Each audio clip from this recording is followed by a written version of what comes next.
প্রথমে আপনি আপনার নামটা একটু বলেন। আমি ওয়াফি ইসলাম। আচ্ছা, আমি এই কারণে নামটা জিজ্ঞেস করছি, নামটা আসলে আমারই বলে দেওয়া উচিত ছিল, কিন্তু হ্যাবিট 920 একটা বিশেষ নিয়ম আছে। আমাদের এখানে যারা গেস্ট হিসেবে আসেন, তিনি যেই গেস্টই হন না কেন, তাকে ওই ফরম্যাটের মধ্যে দিয়ে যেতে হয়।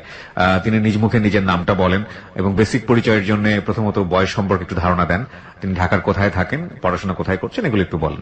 সুতরাং আপনাকেও সেই নিয়মের মধ্যে দিয়ে যেতে হবে। হ্যাঁ, এবারে যদি একটু আনুমানিক বয়সটা বলতেন। আমার বয়স হচ্ছে 26। 26। প্রিয় শ্রোতা, এই বিষয়গুলো একটু খুব ভালো করে খেয়াল রাখবেন। ওয়াফি ইসলাম 26 বছর বয়স্ক এবং আপনি থাকছেন বর্তমানে কোথায়? আমি আছি লক্ষ্মীবাজারে, লক্ষ্মীবাজার নিজের বাড়িতে। লক্ষ্মীবাজার নিজ বাড়িতে ওয়াফি ইসলাম 26 বছর বয়স্কা একজন নারী, যিনি তার জীবনের গল্প আজকে এখানে বলতে এসেছেন। তো ওয়াফি, শুরু করুন। আপনি নিশ্চয়ই শৈশব থেকে শুরু করবেন। আমার জন্মস্থান হচ্ছে বাড্ডায়। জি। ফ্যামিলি টোটাল এখন ঢাকায় থাকে, কিন্তু আমার অরিজিনাল গ্রামের বাড়ি হচ্ছে বিক্রমপুর। সেটা হচ্ছে আমার যতটুকু মনে পড়ে, যখন আমি ক্লাস 1 থেকে বেসিক্যালি আমার মনে পড়ে। এর আগে ছোট কিছু বিষয় মনে আছে। আমার শৈশব পুরোটাই কেটেছে নানু বাড়িতে। আচ্ছা। আমার নানু বাড়ি আর দাদু বাড়ি হচ্ছে একদম পাশাপাশি। ওকে। এই বাড়ি আর ওই বাড়ি। বিষয় আপনার আব্বু কি মানে প্রেম প্রণয় করে বিবাহ নাকি? হ্যাঁ, এটাই। মা হচ্ছে আমার বাবার ফুফাতো বোন। ওকে। আর আমার দাদু হচ্ছে আমার নানা ভাইয়ের আপন বোন। তার মানে তো একটা আত্মীয় সম্পর্ক ছিল। আত্মীয়তার সম্পর্ক। জি। যখন ছোট ছিলাম তখন নানু ভাই খুব বেশি আদর করতো, কারণ আমি হচ্ছি আমার বড় খালার 3 ছেলে, ছোট খালার 3 ছেলে, আর আমার মায়ের ঘরে আমি আর আমার ভাই। সেক্ষেত্রে আমি 7 ভাইয়ের 1 বোন। 7 ভাই চম্পা। 7 ভাই 1 বোন। আমার ভাইটা অনেক পরে, 6 বছর পরে এসেছে। তারপরও দেখা যাচ্ছে যে এই যে বড় যে 6 ভাই আছে, ওদের খুব আদরের বোন আমি। জি। আমার নানা ভাই একটাই নাতিন আমি। আমার পুরো ফ্যামিলি হচ্ছে যৌথ ফ্যামিলি। আমার দাদু বাড়ির যে ফ্যামিলি, সবাই একসাথে থাকে। সবাই একসাথে থাকি আমরা। তো দেখা যাচ্ছে ওখানে আমি সবচেয়ে বড়। নানু বাসায় নানু এত আদর করতো। নানা বাসায় যখন আম গাছ ছিল অনেকগুলা, দেখা যেত যে আম চুরি করে খেতাম।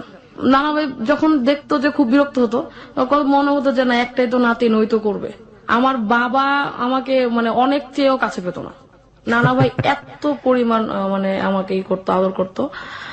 আমার মা হচ্ছে একজন নারী উদ্যোক্তা। উনি হচ্ছে নকশি কাঁথার কাজ করতেন। সো আম্মু ছোটকাল থেকে আম্মুকে দেখে খুব ব্যস্ত। আচ্ছা।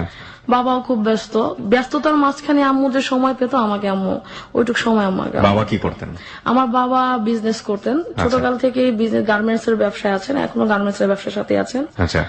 আর ছোটকালে একটা স্মৃতি খুব মনে পড়ে, যে যখন আমি মানে খেলাধুলার সাথী বলতে আমার ভাইয়েরা থাকতো তো যার যার বাসায়। ওরা যখন আসতো সামার ভ্যাকেশনে আসতো বাসায়, তো অপেক্ষায় থাকতাম ভাইয়ারা কখন আসবে।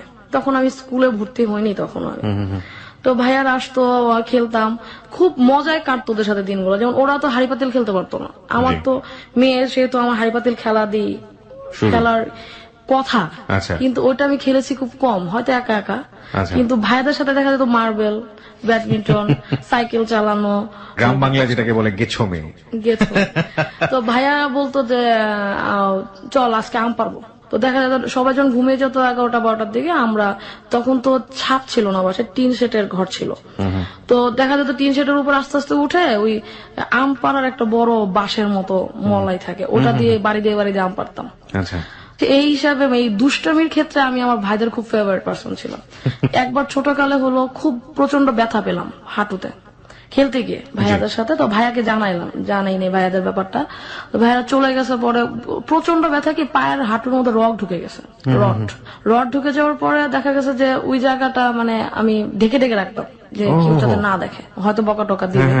কিন্তু 2 দিন পরে তো দেখা গেছে যে নানা ভাই ব্যাপারটা খেয়াল করলো। খেয়াল করে নানা ভাই মানে বকা দিল না, সে আমাকে পাশে বসালো, স্যাবলন তো ধুয়ে জায়গাটা পরিষ্কার করে দিল। নানা ভাই আমাকে 7 দিন পরিচর্যা করে জায়গাটা একদম পুরোটা ঠিক করে দিছে। ইনফেকশন হয়ে যেতে পারতো। তো শৈশবটা আমার খুবই মজার। ভাইয়েরা সবসময় আমাকে অনেক কাভার্স করতো, যে একটাই বোন, ওকে কোনো বিপদ হতে দিব না, ওকে সবসময় বলতো এই জায়গায় যাবি না, ওইটা করিস না, এটা করিস না। তবে টেলিফোনে, তখন ছিল টেলিফোন, তখন তো মোবাইল ছিল না। তারপর হচ্ছে মামারা বিদেশ থাকতো, তো মামা যখন বাইরে থেকে বাংলাদেশে আসতো, তখন দেখা যেত একটা ছোট ব্রাশ থেকে শুরু করে একটা মেয়ের যা যা লাগে, ছোট একটা মেয়ে মানে 5-6 বছর, সব নিয়ে আসতো। মানে কোনো মানে ও মন খারাপ করবে এরকম কিছু নাই। বাহ। আর চাচার দিক দিয়ে যেটা হতো, বড় চাচা বিদেশ থাকতো, তো বড় চাচা আমার জন্য সোয়েটার পাঠিয়ে দিত, তারপরে স্যান্ডেল পাঠিয়ে দিত, যে কি প্রয়োজন ওর। বড় চাচার ঘরে মেয়ে নাই, প্রথম হচ্ছে ছেলে, সেই ক্ষেত্রে আমি সবচেয়ে আদরের। মানে যৌথ ফ্যামিলির যে মজা থাকে পুরোটাই আপনি পেয়েছেন শৈশবে। হ্যাঁ, সবাই একসাথে রাতের খাওয়া, দুপুরের খাওয়া, সকালের নাস্তাটা হয়তো যার যারটা খেয়ে তারা বের হয়ে যেত, ওটা আমি পেতাম না, কিন্তু দুপুরের খাওয়া রাতের খাওয়া মাস্ট। বাহ বাহ বাহ, চমৎকার। ইফতার দাদা ভাই, ইফতারের সময় কি হতো, দাদা ভাই সবাইকে মুড়ি মাখিয়ে দিত, ওইটা আমরা সবাই ডিস্ট্রিবিউট করে। বাহ, আবার চমৎকার। দেখা যেত যে নানা ভাইয়ের বাসায় যখন ইফতারি করতাম, নানা ভাই সব ডিস্ট্রিবিউট করতো, আমরা সবাই আমরা হচ্ছে ইফতারের সময় যে আয়োজনটা ওটা করে দিতাম, ওই নানু মা চাচি ওনারা করতেছে, ওটা এনে এনে আমি টেবিলে সাজাতাম। এটা আমার খুব একটা ফেভারিট। যত কাজই থাকতো, টিচার আসতো হয়তো আজানের একটু আগে, দেখা যেত টিচারকে বলতাম, স্যার আজকে ইফতার, আমি আজকে আর পড়বো না। আর যখন ভাইয়ারা থাকতো না, তখন তো আমার একাকিত্ব, তখন আমি স্কুল থেকে এসে কি করার, তখন দেখা যেত যে ওই এলাকার যে ছেলেরা থাকতো, ভাড়াটিয়া যাদের বলি, আমাদের বাসায় ভাড়া থাকতো, ওদের ছেলেদের সাথে আমি খেলা করতাম। আচ্ছা। ওদের ঘরে টোটালি কোনো মেয়েটে ছিল না, তো মেয়েরা আসতো, হয়তো দেখা যেত তারা ছোটকাল থেকে ওরা দেখতাম গার্মেন্টস এর কাজ করে, আচ্ছা আচ্ছা। শিশু শ্রম, যেটা ব্যাটারি কারখানা, এটা কাজ করতো। ওহো। তো দেখা যেত যে ওদের আমি পেতাম না, তখন ওদের দেখে একটা ফিল হতো যে এই যে ছোট মেয়েরা কাজ করছে এখন থেকে, ওরা তো ফ্যামিলির দায়ভার নিতেছে, তখন ফিল হতো যে ওরা কেন তো ছোটকাল থেকে কাজ করে। ওইখান থেকে আস্তে আস্তে মনের ভিতরে একটু শকড হইলাম যে ওরা যদি এত ছোট বয়সে কাজ করতে পারে, তাহলে আমারও বড় হয়ে কিছু একটা করা উচিত, ওদের জন্য করা উচিত। তো ওটা ছোটকালের ফিল, ওটা হয়তো ওটা হারিয়ে গেছে বা মনের মধ্যে হয়েছে যখন, তখন হয়তো বা ওভাবে চিন্তা ওরা যখন করেনি। দেখতাম আমি খেলতেছি, ওরা একটা ব্যাগ কাঁধে নিয়ে বা পার্স, একটা ছোট একটা টিফিন ক্যারিয়ার হাতে নিয়ে চলে যাচ্ছে। কোথায় যাচ্ছ? গার্মেন্টস এর কাজ আছে আজকে, আজকে নাইট ডিউটি আছে। তো আমি বলতাম ঠিক আছে, আমি তুমি কি করবো? আমি বলছি, আমি খেলবো। কি খেলবা? আমি আমি তো চলে যাচ্ছি, তোমার তো পুতুল খেলার লোক নয়, হাড়ি পাতিল খেলবা কার সাথে? তোমার আজকে পুতুলের বিয়ে। আমি বলছি, পুতুলের বিয়ে না হয়েছে তো নাই, আমি আজকে ওদের সাথে মার্বেল খেলবো। মানে আমি সব সময় মানে আমার ভিতর মন খারাপ বা একটা জড়তা, এটা কখনোই কাজ করতো না। আচ্ছা। তো দেখা যেত যে ছেলেদের সাথে মার্বেল খেলতে, ছেলেরা বলতো তুমি তো মেয়ে, তুমি আমার সাথে কেন খেলবা? আমি বলছি যে তুমি কি আমাকে বন্ধু বানাবা? বন্ধু হলে কেউই মেয়ে না, কেউই ছেলে না, জি। সেহেতু ওদের সাথে খেলতাম। তখনকার সময় ছিল না র্যাকেট, বাবা কিনে দিলে ভেঙে ফেলতাম। তখন কি করতো, বোর্ড বা কাঠ দিয়ে আবার র্যাকেট বানিয়ে নিতাম। আচ্ছা। ওটা দিয়ে কক বানাতাম, কি দিয়ে একটা কাগজের পেঁচে পেঁচে একটা বল তৈরি করতাম হালকা, ওটা দিয়ে কক তৈরি করে নিতাম। আবার এর মধ্যেও কিছু কষ্টের কিছু আছে, যেমন হচ্ছে আমার টিচার অনেকবার চেঞ্জ হয়েছে। যেমন টিচারের কাছে পড়তে যেতাম না, টিচারের কিছু সমস্যা ছিল, ভাল লাগতো না আমার টিচারদের। মেয়েদের সাথে যেটা হয় ছোটকাল থেকে, যেটা হয় যে টিচারের কাছে পড়তে চাচ্ছে, টিচার তো একটু আড়াআড়ি দৃষ্টিতে আমার দিকে তাকাচ্ছে, ভাল লাগতেছে না। ওই শিশু বয়সটাতেই শিশু বয়সটাতে এরকম হয়েছে। আমাকে একদিন একটা টিচার, মানে আমি হাত রেখেছি টেবিলের উপর, সে আমার উপর হাত রেখেছে, হাতটা সরিয়ে ফেলে আমি বললাম যে স্যার আমি কালকে পড়বো, আজকে পড়বো না, আজকে আমার দাওয়াত আছে। কোন ক্লাসে পড়েন তখন আপনি? তখন আমি পড়ি হচ্ছে ক্লাস 2 তে। ক্লাস 2 তে। ওকে। তো মাকে গিয়ে বললাম, মা আমার তো টিচারটা ভালো লাগতেছে না। বলছে কেন? আমি টেবিলে হাত রেখে পড়তে, স্যার আমার হাতের উপর হাত রেখেছে। তো মা বলছে কেন? আমি বলতেছে তুই যে আমাকে এই কথাটা বললি, তোর কি ভয় লাগে নাই? আমি বলছি না, আমি যদি এটা লুকায় রাখি তাহলে তো আমার ভালো লাগতেছে না, টিচারের কাছে পড়বো না। That is the point, that is very important point. আজকে যারা এখানে শুনছেন হ্যালো 8920, প্রত্যেকটা শিশুকেই আপনারা এই জিনিসটা শিখাবেন। আমরা জানি, আমরা বহুত পরিসংখ্যানে আমরা দেখি, বিশেষ করে আমরা কোনো ছেলে মেয়ে নির্বিশেষে বলতে চাই, শিশু মাত্রই কোনো না কোনো ভাবে এত বেশি ভয়াবহ একটা পরিসংখ্যান আমরা বারবারই হ্যালো 8920 বলেছি যে যৌন নির্যাতনের শিকার। এটা হতে পারে পারিবারিক কোনো সদস্যের দ্বারা, নিকট আত্মীয়দের দ্বারা, এবং এমন কারো দ্বারা আপনি চিন্তাও করতে পারবেন না। সুতরাং শিশুকে এইসব ব্যাপারগুলোতে বলার জন্য তাকে ইন্সপায়ার করুন। একটা কথায় আছে, শিশুকে তার শরীরের সীমানা বোঝান। সুতরাং দিস ইজ ভেরি ইম্পর্টেন্ট। এই ঘটনার পরবর্তীতে কি হলো আপনার? টিচারের সাথে মা সরাসরি কথা বললো যে, আমি বলছি মা টিচারকে ওরকম করে কিছু বলার দরকার নাই, উনি যেহেতু খারাপ, এর শিক্ষাও কোনোদিন পাবে, তো তুমি ওনার কিছু বলো না, তুমি ওনাকে আজকের মতো বিদায় করে দাও। কারণ হচ্ছে আমি যেহেতু এখনো ছোট, রাস্তাঘাটে যদি ধরে আমাকে কিছু বলে আমি কিছু করতে পারবো না, ওরা তুমি বাদ দিয়ে দাও। তো মা বললো যে, আমি বললাম যে মা আপাতত কোনো টিচারের ব্যবস্থা করা দরকার নাই, তুমি দেখো আমি কোনো ভালো টিচার পাইলে বলো, না হলে আমি নিজেই পড়বো, বা আমি স্কুলে যেটা দেয় নোট ওটা দিয়ে পড়বো। তো মা এরকম করতে করতে স্কুলে আরেকটা টিচার, মানে সে আম্মুকে ম্যানেজ করলো যে আমি আপনার মেয়েকে পড়াতে পারবো, ওর তো মেধা খুব ভালো, ওকে পড়াইলে আমি ইনশাল্লাহ ও মানে আগে যেতে পারবে।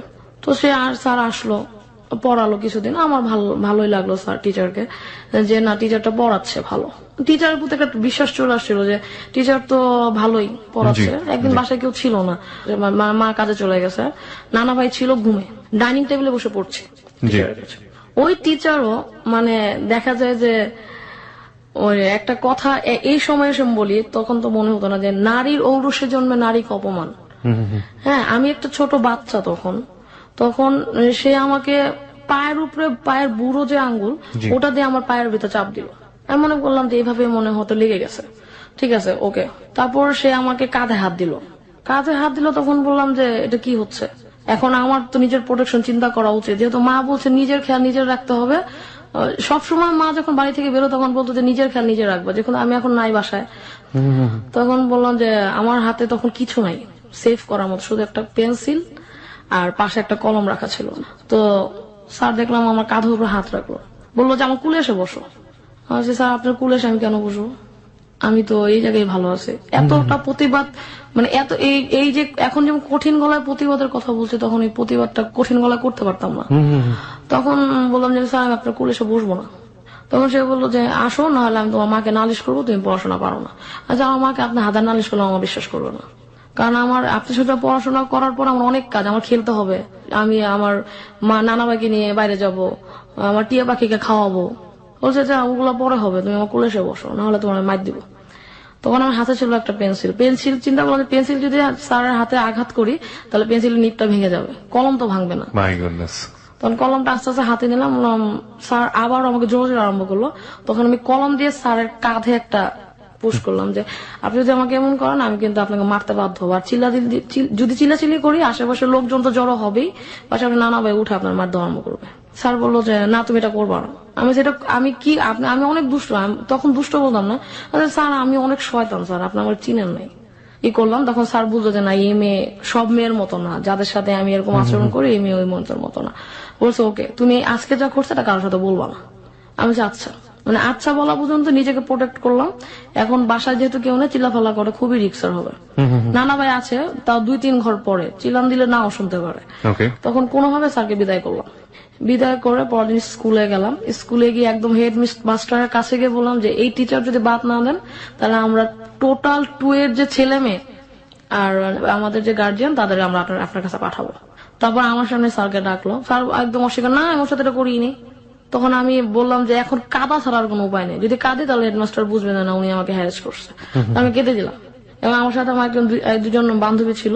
তবে বলছে যে হ্যাঁ স্যার ও কখনো মিথ্যা বলে না স্যার, মিথ্যা তো প্রচুর বলে, এখন আমাকে কাভার দিতে হলে এটা বলতে হবে যে স্যার ও কখনো মিথ্যা বলে না, এটা ওর সাথে হয়েছে। তো আমরা ওই যে প্রতিবাদ, ওই যে আমার ফ্রেন্ডের যে একটা সাপোর্ট, ওই সাপোর্টটা আমার ছোটকালের ওই বান্ধবী যদি না থাকতো হয়তো হেডমাস্টারের কাছে আমি মানে জিনিসটা প্রকাশ করতে পারতাম না। মাকে জানাবো মা চুপ হয়ে যাবে, কেন সমাজের ভয়ে, যে সেজন্য মাকে জানাইনি। তো মা একদম সরাসরি হেডমাস্টারের কাছে বলার পর 2 দিন পরে টিচার আর স্কুলে আসে না, লজ্জাতে স্কুলে আসে না। লজ্জাতে স্কুলে মোটামুটি ছিল আমার ফার্স্ট প্রতিবাদ। এরকম আমার আরো হয়েছে অনেকের কাছে, যে দেখা যায় যে মানে একা পেলেই অনেকেই আমার সাথে এমন করতো। আমি ভাবতাম যে আমার সাথেই হয়তো এরকম হয়। ইনফ্যাক্ট প্রতিবাদ করতে হবে। এবং এই যে আমরা দেখি যে পহেলা বৈশাখে যে ঘটনাটা ঘটলো সেটা তো ধিক্কার আমরা আমাদের জায়গা থেকে জানিয়েছি, প্রতি মুহূর্তেই আমরা জানাচ্ছি। আমরা বিশ্বাস করি সমাজে খারাপ মানুষের সংখ্যা অনেক কম, এবং প্রতিবাদের ভাষা যদি যার উপরে অন্যায় হচ্ছে সেখান থেকেই শুরু হয়, শক্তভাবে শুরু হয়, তাহলে অন্যায় থামতে বাধ্য। আমাদের জীবনের গল্প শুরু হয়েছে মাত্র, আজকে আমরা এখানে ওয়াফ ইসলামের জীবনের গল্প প্রচার করছি। এই ওয়াফ ইসলাম আজকে অনেক নারীর কাছে অনুপ্রেরণার হবে, এবং আমি স্পেশালি বলতে পারি আজকের হ্যালো ইট 920 অনেক বড় একটা রিমার্কেবল এপিসোড ফর সবার জন্য। যাই হোক, আমরা বিরতি। ওকে, ওয়াফ ইসলামের কাছে আবার ফিরছি। জি ওয়াফি, তারপর প্রতিবাদ ছিল ভিতরে। তো আমাকে আমার ফ্রেন্ড মানে যারা ছিল আশেপাশে, আমার মা বাবা সব বলতো যে তুই তো জীবন অনেক বিপদে পড়বি। বিপদ হইলে হবে। তখন আমি ক্লাস মানে 6 উঠবো। তো এটা কেন বলছে মা বাবা একটু বলিনি। রাস্তায় একটা ছেলে খুব ডিস্টার্ব করতো। আচ্ছা, সে খুবই মানে স্কুলের মেয়ে দেখলেই সে নোংরামি আরম্ভ করতো রাস্তার মধ্যে। তখন ভোর, আমাদের স্কুল ছিল ভোরে, তো রাস্তাঘাট নীরব ছিল, সে নোংরামি করতো রাস্তার মধ্যে। তখন একদিন দেখলাম, পরে অন্য গলি দিয়ে হাঁটা আরম্ভ করলাম। পরে চিন্তা করলাম ফ্রেন্ডরা যে কি করবো না, 3 জন মেয়ে মিলে আমরা স্কুলে একসাথে যেতাম। এখন চিন্তা করলাম যে ওর একটা শাস্তা করা উচিত, এটা বাড়ি পর্যন্ত আনা যাবে না, ও রাস্তায় শেষ করতে হবে। তো আমাদের বাড়ির কাছে বাড়ি হচ্ছিল, ইটের খোয়া ছিল, পাথর ছিল, আর হচ্ছে বাসা ছিল ইঞ্জেকশন বড়, আর ওটার মধ্যে নিলাম মরিচের গুঁড়া মিশা, ওটা হচ্ছে পানি দিয়ে ইট তৈরি করলাম, যাতে যদি মারি ওর চোখে চোখ যাতে জলে। তো কি করলাম, ইটের খোয়া গুলা আর হচ্ছে ইয়াগুলা পাথর গুলা ব্যাগে নিলাম, জিনিসটা হাতে নিলাম এবং ওড়না পড়তাম, ওড়নার নিচে লুকায় নিলাম আর কি, স্কার্পের নিচে। বললাম যে ও যে রাস্তা দ্বারা ওই রাস্তা দিয়ে যাবো আমরা। তো আমার ফ্রেন্ডরা বললো যে ওরাও একটু ভয় পাচ্ছিল। আমি বলছি ভয়ের কিছু নাই, যদি আমরা 3 জন থাকি ও একা, ওরে মায়ের আমরা টাইট বানা ফেলবো। ও যদি মারতে পারবি না, আমি বলছি তুই তো, আমি যদি মারবো তোর আমার সাপোর্ট দিবি, পিছন দিয়ে ভাইগা যাস না, তাইলেই হবে। তোমার গেলাম ওই গলি দিয়ে, ও ঠিক ওই জায়গাটাই দাঁড়ানো, ও জানে যে 3টা মেয়ে দিক দিয়ে আসবে, এবং 3টা মেয়ে যাওয়ার পর আরো অনেকগুলো মেয়ে হয়তো আসে রাস্তা দিয়ে, হয়তো আমি দেখি না। আমি রাস্তা দিয়ে গেলাম, ও তো আমাদের দেখে নোংরামি শ্রেষ্ঠ পর্যায়ে চলে গেল। আমি বললাম যে সবাই তোরা পিছনে রেডি হবি, একজন আমার ইংলিশ সিরিঞ্জটা নেই, আরেকজন হচ্ছে ইটের খোয়া নেয়, আমার হাতে পাথর গুলা দে। তো দিল, আমি এক হাতে হচ্ছে এন্টি কাটার দিয়ে তখন পেন্সিল শার্প করতাম, ছোটবেলা থেকে ছবি টবি আঁকি আমি। এই হাতে এন্টি কাটার, ও যদি আমাকে ধরতে আসে তাহলে এন্টি কাটার ইউজ করবো, নাহলে হচ্ছে আমি পাথর দিয়ে বা ওই যে মরিচের গুঁড়া দিয়ে সাহায্য করে দেবো। ও গেলাম, ও আমার দিকে আগায় আসতেছে, ও পিছনের মেয়েরা বলতেছে আমার ভয় লাগতেছে। আমি যে ভয় পাইস না, আমরা 3 জন, ও একা, খালি মনে রাখ ও একা কিছু করতে পারে, আমরা 3 জন ইচ্ছা করলে অনেক কিছু করতে পারি। আশেপাশে অনেকগুলো বাড়ি আছে, আওয়াজ দিলে লোক নামবে। ওরা আমার 2 হাত ধরে মানে 2 হাত না, বেশি 2 হাতের এখানটা ধরে রেখে, উপরটা ধরে রেখেছে বান্ধবীরা। আমি যে ভয় পাইস না, একবার আমি শুরু করবো তারপর ওরা শুরু করবে, সাহস পেয়ে যাবে, আমি জানি। তো হচ্ছে যে আমি ওর কাছাকাছি যাওয়ার পর আমাদের আগে আসতেছে, পাথর গুলা মারা আরম্ভ করলাম, পিছন দিয়ে ইটার খোয়া মারা আরম্ভ করলো। ও তো তখন নোংরামি বাদ দিয়ে নিজেরা বাঁচানোর চিন্তায় আছে, ও চিন্তাই করেনি এরকম হবে যে এই পিচ্ছি মেয়েরা ক্লাস 6 পড়ে, ছোট ছোট মেয়েরা আমার কি করবে। ওরা যখন পাথরের ইট গুলো মারা আরম্ভ করলাম, আমি আমার হচ্ছে ওর মাথা, আমি শরীরে মারলেও আঘাত পাবে না, আমি জানি ও মাথায় মারলেও আঘাত পাবে, এবং ও বাঁচানোর চেষ্টা করবে, সেহেতু কঠিনতর কিছু হবে না, হইলেও কি যায় আসে, ও মইরা গেলেই ভালো, আমার এটা মনে হইলো। আমি যখন মারা আরম্ভ করলাম, পিছনে বান্ধবীরা মারলো, ওরা সাহস পেয়ে গেল। আনফর্চুনেটলি ওই রাস্তা দিয়ে হচ্ছে কতগুলো ছেলে যাচ্ছিল, ছেলে আমাদের স্কুলের, মানে আমাদের একসাথে কম্বাইন্ড স্কুল ছিল। তো ওরা যাচ্ছিল, ওরাও দেখলো এই অবস্থা, ওরা এসে ওই শার্টের কলার ধরলো, শান্তা তুই যাই কি করিস, আমি এই ছিল এরকম করে আমাদের রাস্তা দেখলে, ভালো করছিস, তোরা স্কুলে যা, আমি ওরা দেখতেছি। আমি তুই পরে দেখ আমার সামনে মার, যে মারতে পারিস তাহলে ভাবলাম যে আমাদের প্রোটেকশন করতো, নাহলে আমি বিশ্বাস করি না। তারপর হচ্ছে ওরা মারলো, মারার পরে আমি ওরে একটা সাহায্য করে পুলিশে দিয়ে দেয়। তারপর পুলিশে দিলে ওরা কদিন পরে বেরোয় আবার নোংরামি করবে, ওরা এই জায়গায় শাস্তি করবো যাতে এই গলিতে কেন এই এরিয়া কখনো না দেখে। ওরা ইচ্ছা মতো ওরা মারলো, মারার পরে হচ্ছে আমি বললাম যে তোরা মারিস না, এবার আমি একটা থাপ্পড় দিই। ও যখন একটা ছোট বাচ্চার একটা থাপ্পড় খাবে, ওর ভিতরে যদি মনুষ্যত্ব থাকে, ও লজ্জা পাবে। তারপর আমি চট করে বললাম, আমি বলছি দেখ তুই ভাবছিস আমরা 3 জন একা, কিন্তু আমরা একা না, আমরা যদি ডাকি সবাই আসবে।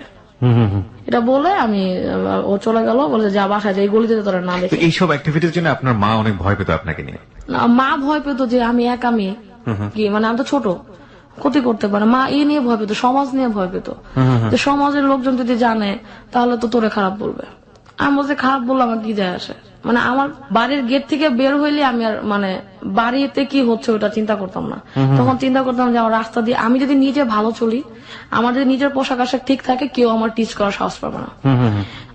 আমি সবসময় নামাজ করতাম, সবসময় ওন্না ইউজ করতাম, তো আর খুব প্রতিবাদী ছিলাম। যেমন আমাকে কেউ অন্যায় ভাবে যদি ফ্যামিলির মধ্যেও কেউ বকা দিত, আমি সরাসরি অ্যান্সার করতাম যে আমাকে কেন বকা দিচ্ছেন, এই কাজটা আমি করি নাই।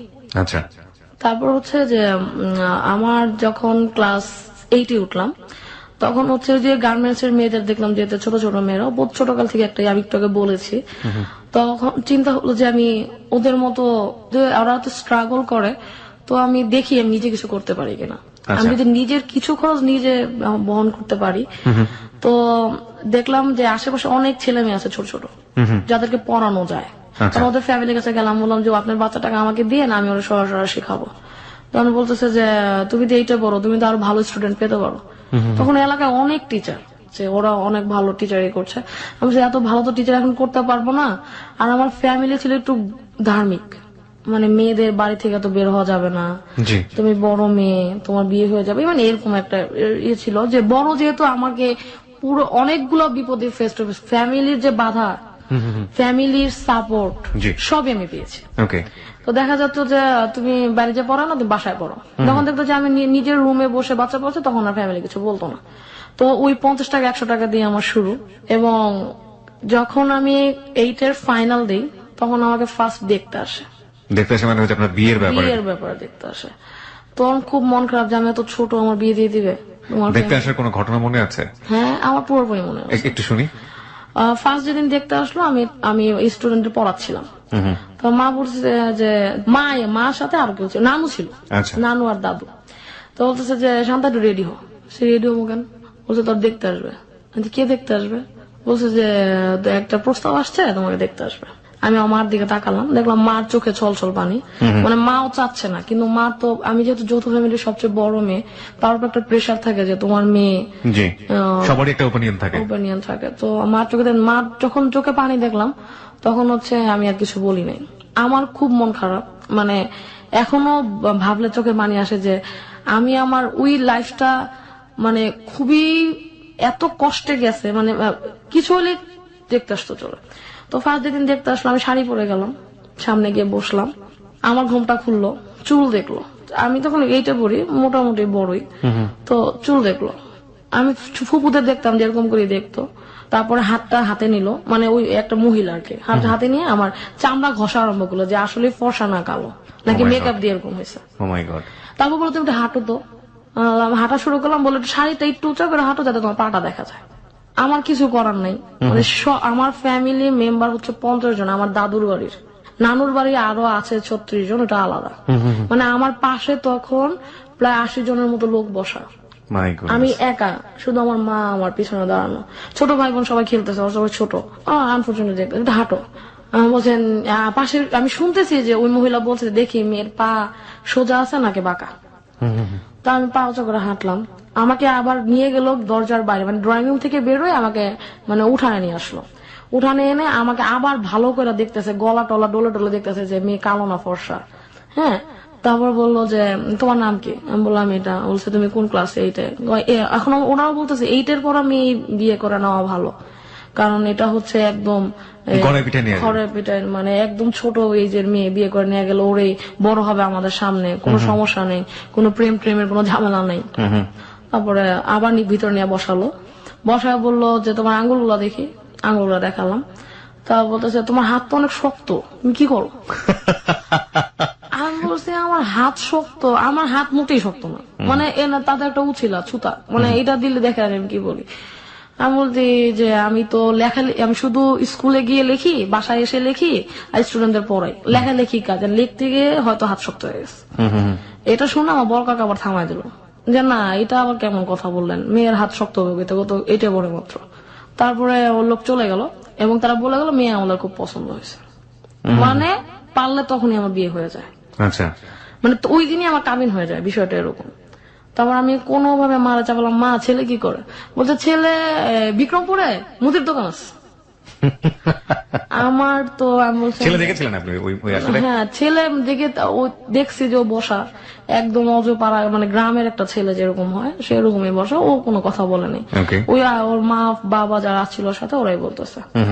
এখন আমার মাথায় চিন্তা, আমি তখন বিয়ে করবো না, আমার এটা যে কোনো ভাবে আটকাতে হবে।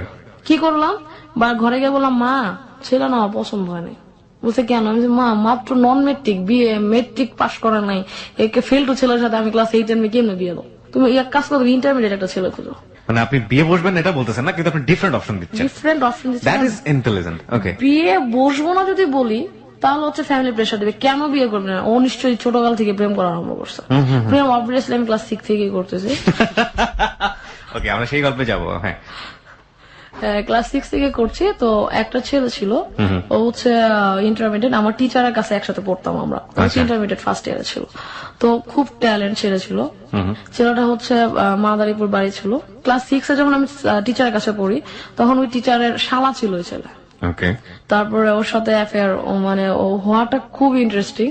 ওর নাকের উপর ঘামতো, তো ওইটা আমার খুব ভালো লাগতো যে নাকের উপরে ঘামে, এত কিউট লাগে দেখতে একটা ছেলেকে। ছিল ছোটখাটো গ্রামের ছেলে যেরকম হয়। আমি বললাম যে ওর নাম না বলি, তো ফার্স্ট প্রপোজাল ওই ছেলে আমাকে করে। ওকে। আমরা যখন একসাথে বড় টেবিলে পড়তে বসতাম টিচারের কাছে, টিচার কারেন্ট চলে যেত, তখন ও আমার খাতাটা নিয়ে আমার লিখলো যে তুমি আমাকে নিয়ে কি ভাবছো। আমি তো দুষ্ট, আমি বলছি যে আপনার নিয়ে কি ভাবার কি আছে। তারা বলতেছে যে ভাবার কিছু নাই, মানে তারা আমি বলছেন যে আপনাকে নিয়ে ভাবার কিছু নাই, তো আপনার নাকের উপরে যে ঘাম ওইটা আমার খুব কিউট লাগে। তো ওই ছেলে আমাকে বললো যে কিউট লাগে, তাহলে তো তুমি আমাকে ভালোবেসে ফেলছো। ভালোবাসা তো কি আমি জানি না। তখন বলতেছে যে ভালোবাসা লাগবে না, তুমি আমাকে পছন্দ করো না, তুমি এটা বলো। আমি বলছি হ্যাঁ, আমি আপনারও পছন্দ করি, আমার টিচার তারও পছন্দ করে। তারপরে ও বললো যে আসলে ফান করতেছি না, যদি তুমি আমাকে লাভ করো তাহলে আমাকে বলো। আমি যদি আপনাকে ভালোবাসি এটা না বলে আপনি আরেকটা মেয়েকে ভালোবাসবেন। তখন আস্তে আস্তে মানে লেখি সব কথা বলতে পারতাম না টিচার সামনে। টিচার দেখতো যে আমি লিখতেছি, টিচার দেখতো আবার অপর পেজে গিয়ে আবার ঠাস করে লিখে ওই ছেলেকে দিয়ে পাশেই বসতো, ও ইন্টারমিডিয়েট পড়তো। তারপর হচ্ছে যে বললো যে কালকে তো দুলাভাই থাকবে না, যেহেতু শালা, ও যে কালকে দুলাভাই বাসা থাকবে না, আমার কাছে তোমাদেরকে পড়তে বলবে। তাহলে তো খুব ভালো একটা সুযোগ পাওয়া যাবে, তাই না? আমি এমনি বলতেছি, আমি দুষ্টামি করতে বলতেছি যে দুষ্টামি করো না, কালকে আসো। তো পরের দিন আমি যাইনি, ইচ্ছা করেই যাইনি। আচ্ছা।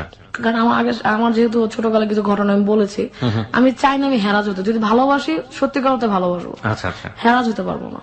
তো ছেলেদের দিয়ে তখন একটু ছেলেদের উপর একটু বিশ্বাস কমে আসে, যে আবার বিশ্বাসটা বেড়ে যায় তখন ভাইয়ারা বাসায় আসে। আমার ভাইরা তো এরকম না।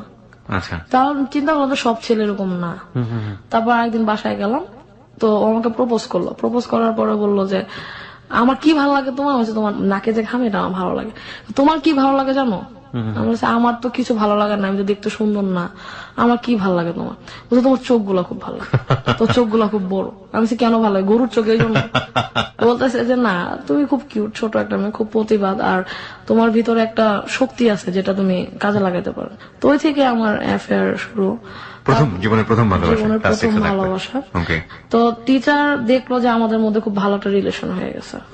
টিচার পরে মাকে জানালো, মা দেখতো ওই ছেলের ফার্স্ট অক্ষর ছিল পি। তো আমি সবকিছু পি বেসিক কিনতাম, একটা চাবির রিং ওটার মধ্যে পি লেখা, ওটা কিনতাম। তো মা কিছু কিছু বুঝতে পারতো, বুঝতে পেরে বলতো যে তুই যেরকম করতেছিস তো বাবা জানলে তো সমস্যা হবে। আমি কি করতাম, কিছু করি না। তখন ওই যে ক্লাস 8 আমি যখন প্রথম বিয়ের প্রস্তাবটা না খুঁজলো না, মা বুঝতে পারলো যে আমি ওর কারণে না করতেছি। মা আমাকে সরাসরি বললো না, মানে সবাই চলে গেলাম, বললাম যে মা, সবার সামনে বলছে মা অন্য ছেলে দেখো, ইন্টারমিডিয়েট ছেলে দেখো। ওই ছেলে তো ইন্টারমিডিয়েট পড়তো, মানে সেকেন্ড ইয়ার।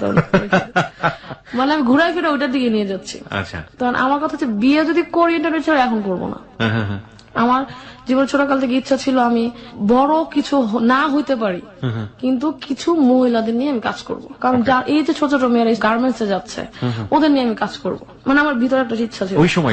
ওই সময় না, ওই আরো আগে থেকে ছিল। ওই সময় এটা আরো বেশি শক্তিশালী হওয়ার আরম্ভ। তখন বললো যে আমি ওই ছেলেকে জানালাম যে আমার বাসায় বিয়ের প্রস্তাব আসছে। বল দেখো, আমি বলছি বিয়ের প্রস্তাব আসছে বলে তোমাকে আমি বিয়ে করতে বলতেছি না, তোমার আমার বিয়ে করানো সম্ভব না, তুমি কত ছেলে আমি করতে পারবো না। ওই ছেলেরা ছিল গরিব, ওরা দিন আনে দিন খায় এরকম ছিল, আমি যার সাথে অ্যাফেয়ার করি ফার্স্ট। তো ওর বাবার মাদারীপুরে ছিল হচ্ছে কৃষক ছিল। তো ও ঢাকায় এসে খুব স্ট্রাগল করে পড়তো। স্ট্রাগলের কারণে এবং মেধার কারণে আমরা পছন্দ করি। ও করলো কি, চলে গেল হচ্ছে ইন্টারমিডিয়েট।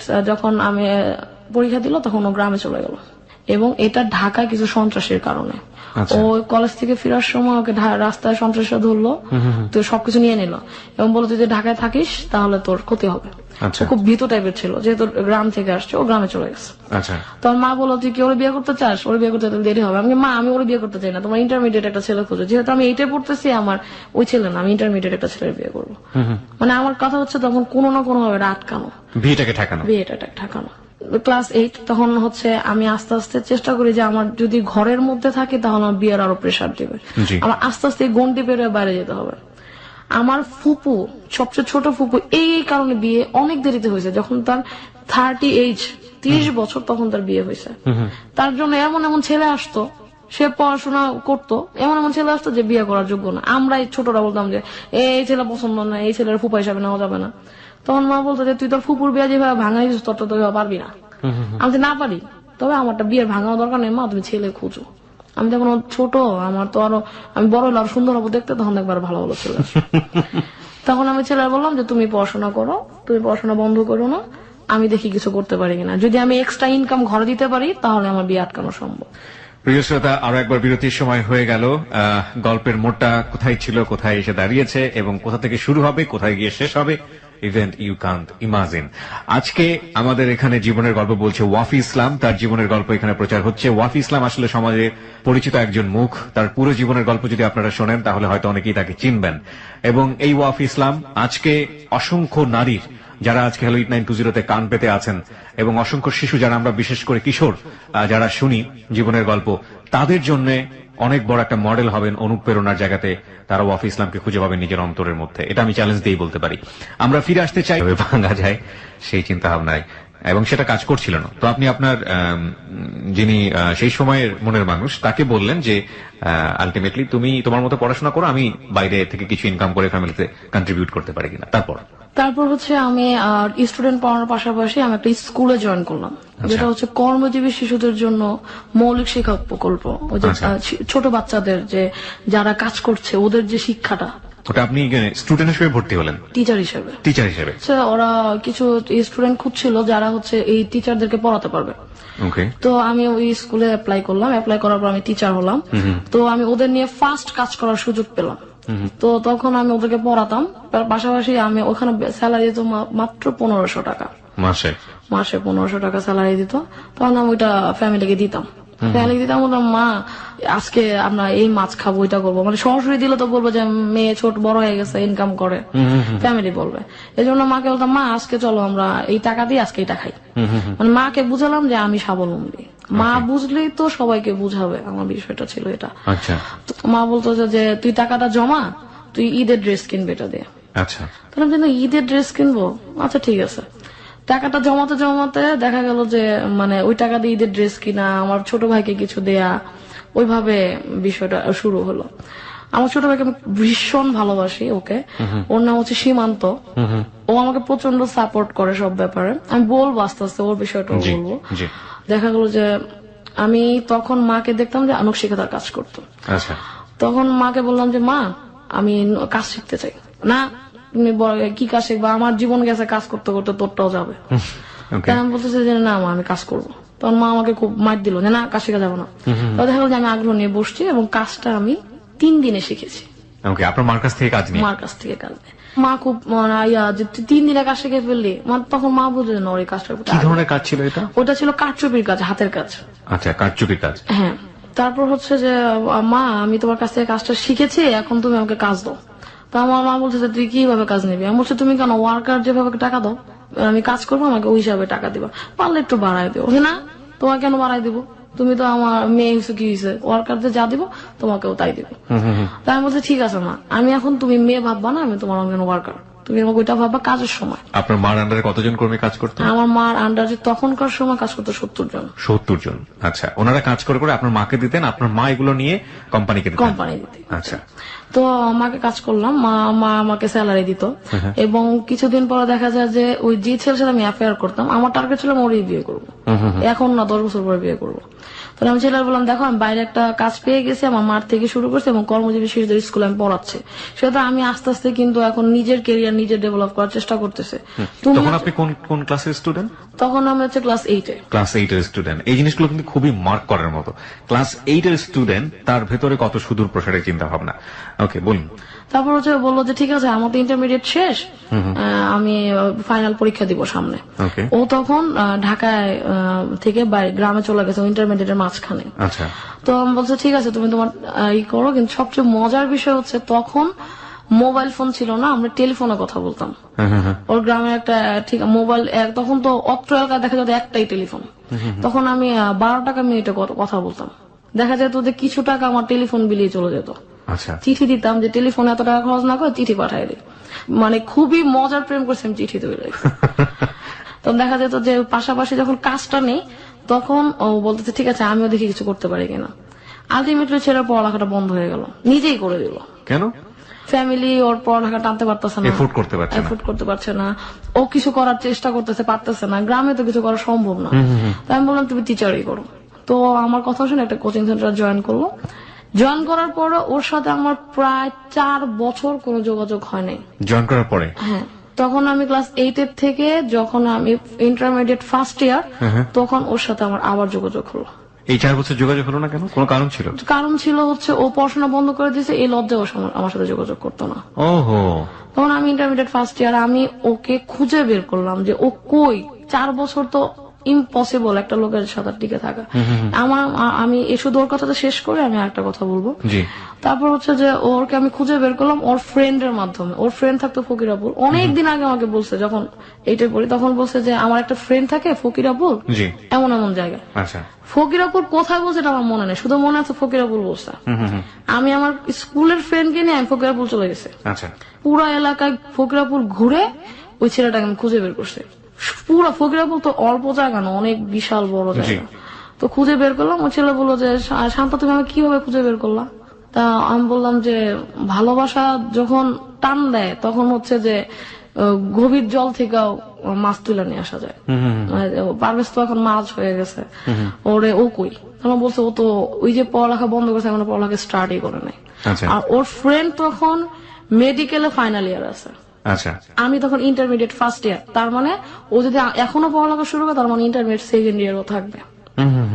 তখন আমি বললাম যে ঠিক আছে, আপনি ওরা খুঁজে বের করেন, আমার কাছে আসতে বলেন। তারপর আমি ফোন দিলাম।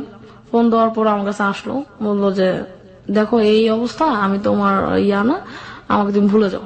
আমি তো ভুলে যাও তত সহজ না, তাহলে 4 বছর আগে কেন বললাম না? 4 বছর পর সেখানে ভুলার কথাটা বলতেছো। তারপরে ওই ছেলে বললো যে আমার তোমার সাথে রিলেশন রাখা সম্ভব না, আমি যদি লাইফে কিছু করতে পারি তাহলে তোমার কাছে ফেরত আসবো। আমি বলছি সেটা কবে? তুমি ফেরত আসতে আসতে তো আমিও নাও থাকতে পারি, আমি তো ফ্যামিলির বড় মেয়ে। তখন বলতেছে যে না, আমি যদি ফেরত আসতে পারি তাহলে পরে আসবো। আমি বলছি ঠিক আছে, আমি অপেক্ষা করবো। 4 বছর অপেক্ষা করছি, আমি তোমাদের 12 বছর অপেক্ষা করতে পারবো, দেখি তুমি কি রেজাল্ট দাও। তারপর হচ্ছে যে এই যে স্কুলে পড়াতাম, পড়াশোনার পাশাপাশি ওই ছেলেটা আমার খুব পেইন দিত। পেইন দেওয়ার পরে আমি আবার ক্লাস 9 এর দিকে ফিরে যাই। এটা হচ্ছে ইন্টারমিডিয়েট ফার্স্ট ইয়ারের কথা। 9 এর দিকে ফিরে যাবো এই কারণে যে তখন থেকে আমার সংগ্রাম শুরু হয়ে গেছে জীবনের। কিভাবে আমি ইন্টারমিডিয়েট পর্যন্ত আসলাম 9 থেকে। ওই যে মা কিছু স্টুডেন্ট দিল যে তুমি যে কারচুপির কাজটা শিখেছো, তুমি তখন ওই ছেলের সাথে আমার কোনো যোগাযোগ নাই। তখন আমার মনের ভিতরে খুব অশান্তি যে আমি যদি কোনো কাজ নিয়ে ব্যস্ত থাকি তাহলে আমি ছেলেটার ভুলে থাকবো। তখন মাকে বললাম যে ঠিক আছে মা, আমাকে তুমি স্টুডেন্ট দাও, আমি ওদের কাজ শিখাবো। স্টুডেন্ট বলতে অনেক বড় বড় মহিলা, মানে আমার কাছে তো স্টুডেন্ট। তো মা বলতেছে যে তুমি কেন তো কাজ করতে চাইতেছো, তোমার তো বিয়ে দিয়ে দেবো। আমি দাও না, ছেলে খুঁজো, সমস্যা কি? তখনও আমি ছেলেরা ভুলি নেই, 4 বছরের মাঝখানে আমি বলছি যে বিয়ে দাও, ব্যবস্থা করো। যেহেতু আমার সাথে কোনো যোগাযোগ রাখতেছে না, আমার তোর খুঁজে বের করতে, আমার ভিতরে তোর ফিলটা আছে। তখন আমি বললাম যে মা ওকে, তুমি আমাকে কাজ দাও। তো মা আমাকে কিছু ওয়ার্কারের কাছে পাঠালো। আমি ওদেরকে 6000 টাকা করে কাজ শিখালাম, কারচুপির কাজ, জনপ্রতি 6000 টাকা। আচ্ছা, কারচুপির কি ধরনের কাজ এটা? শাড়ির উপরে বড় ফ্রেমে বড় কাপড়ের উপর কাজ করা হয়, কিন্তু এটা শাড়ির কাজ ছিল না, ছিল হচ্ছে গ্রিটিং স্কার্ট, যেটা হচ্ছে গিফট কার্ড। বাইরে যে প্রোডাক্ট আছে, মানে জার্মানি, ইজিপ্ট, বাইরের কান্ট্রি তার খুব চাহিদা। ছোট ছোট গ্রিটিংস কার্ড, যেটা হচ্ছে মানে ওরা খুব ইউজ করে, খ্রিস্টানরা বিভিন্ন অকেশনে ওরা দেয় গ্রিটিংস কার্ড। হ্যাঁ, বুঝতে পেরেছি। তারপরে ওই মহিলাদের কাজ শেখানোর পরে মহিলারা বললো আমরা যে কাজটা শিখবো, আমরা এটা কোথায় কাজ করাবো, আমাদের তো উপায় নেই, ঘর থেকে বেরোতে পারবো না, তুমি তোমার মাকে দিয়ে দেখো না আমাদের কাজগুলো সেল করাতে পারো কিনা। মানে ওরা কাজের প্রোডাক্ট গুলো কোথায় সেল করবে? হ্যাঁ, তখন আমার বললাম যে আন্টি চিন্তা করেন না, আপনার কাজ করেন, আমি কাজটা শিখেন ভালো করে। কেউ 3 দিনে, কেউ শিখলো, কেউ 7 দিনে শিখলো। তো ওরা বললো যে কাজটা আমরা করতে থাকি, তুমি দেখো এটা কোথাও দিতে পারো কিনা। আচ্ছা, ওদের কাজ হচ্ছে মাত্র শুরু, ওরা খুব স্বল্প পরিমাণে কাজ করতে পারে, ওইটা দিয়ে একমাত্র কার্ড তৈরি করাই সম্ভব। আচ্ছা, শাড়ির কাজ এখন ওনারা পারবে না। তারপর হচ্ছে যে ওরা আমাকে কাজটা দিত, আমি ছোট ছোট নিজেই কার্ড তৈরি করতাম, যেহেতু মা তো ডিজাইন অফিস থেকে পেতো, ওটা দিয়ে ওয়ার্কার দিয়ে কাজ করাতো। আমার আম্মুর ওই জিনিসটা ছিল না যে নিজে কিছু করি, তাহলে আমি ওদের ছোট ছোট কাজ দিয়ে আমি ছোট ছোট গ্রিটিংস কার্ড তৈরি করতাম। তখন চিন্তা করলাম যে আমার তো এখন ওদের কাজ শেখানো শেষ, আমার এখন আর কোনো কাজ নাই, কিন্তু আমার তো ব্যস্ত থাকতে হবে অন্তত ওই ছেলেটারা বুঝা থাকার জন্য এবং আমার স্বপ্ন পূরণের জন্য। আমি তো ওই রাস্তা দিয়ে হাঁটা আরম্ভ করলাম। স্বপ্ন তো পূরণ হবে কিনা জানেন, এটা ভবিষ্যতের ব্যাপার, তবে ওই রাস্তাতে হাঁটতে থাকি যাতে আমি বিজি থাকতে পারি এবং এই যে মহিলাগুলো তৈরি করতেছি, আমি যে মানুষগুলো তৈরি হচ্ছে আমার হাত দ্বারা, ওনারা যাতে তাদের কাজটা ফেলানো না যায়। This is a very important point. আমি একটু জানার জন্য, পরিষ্কার করার জন্য বলছি, তখন আপনি 4 বছরের ব্রেকে ছিলেন নাকি আলটিমেটলি ছেলের সাথে আপনার মিট হওয়ার পরে ব্রেকআপ হয়ে গেছে তখনকার? 4 বছর অপেক্ষা ছিলাম, অপেক্ষার সময়টাতে আপনি কাজটা করছেন।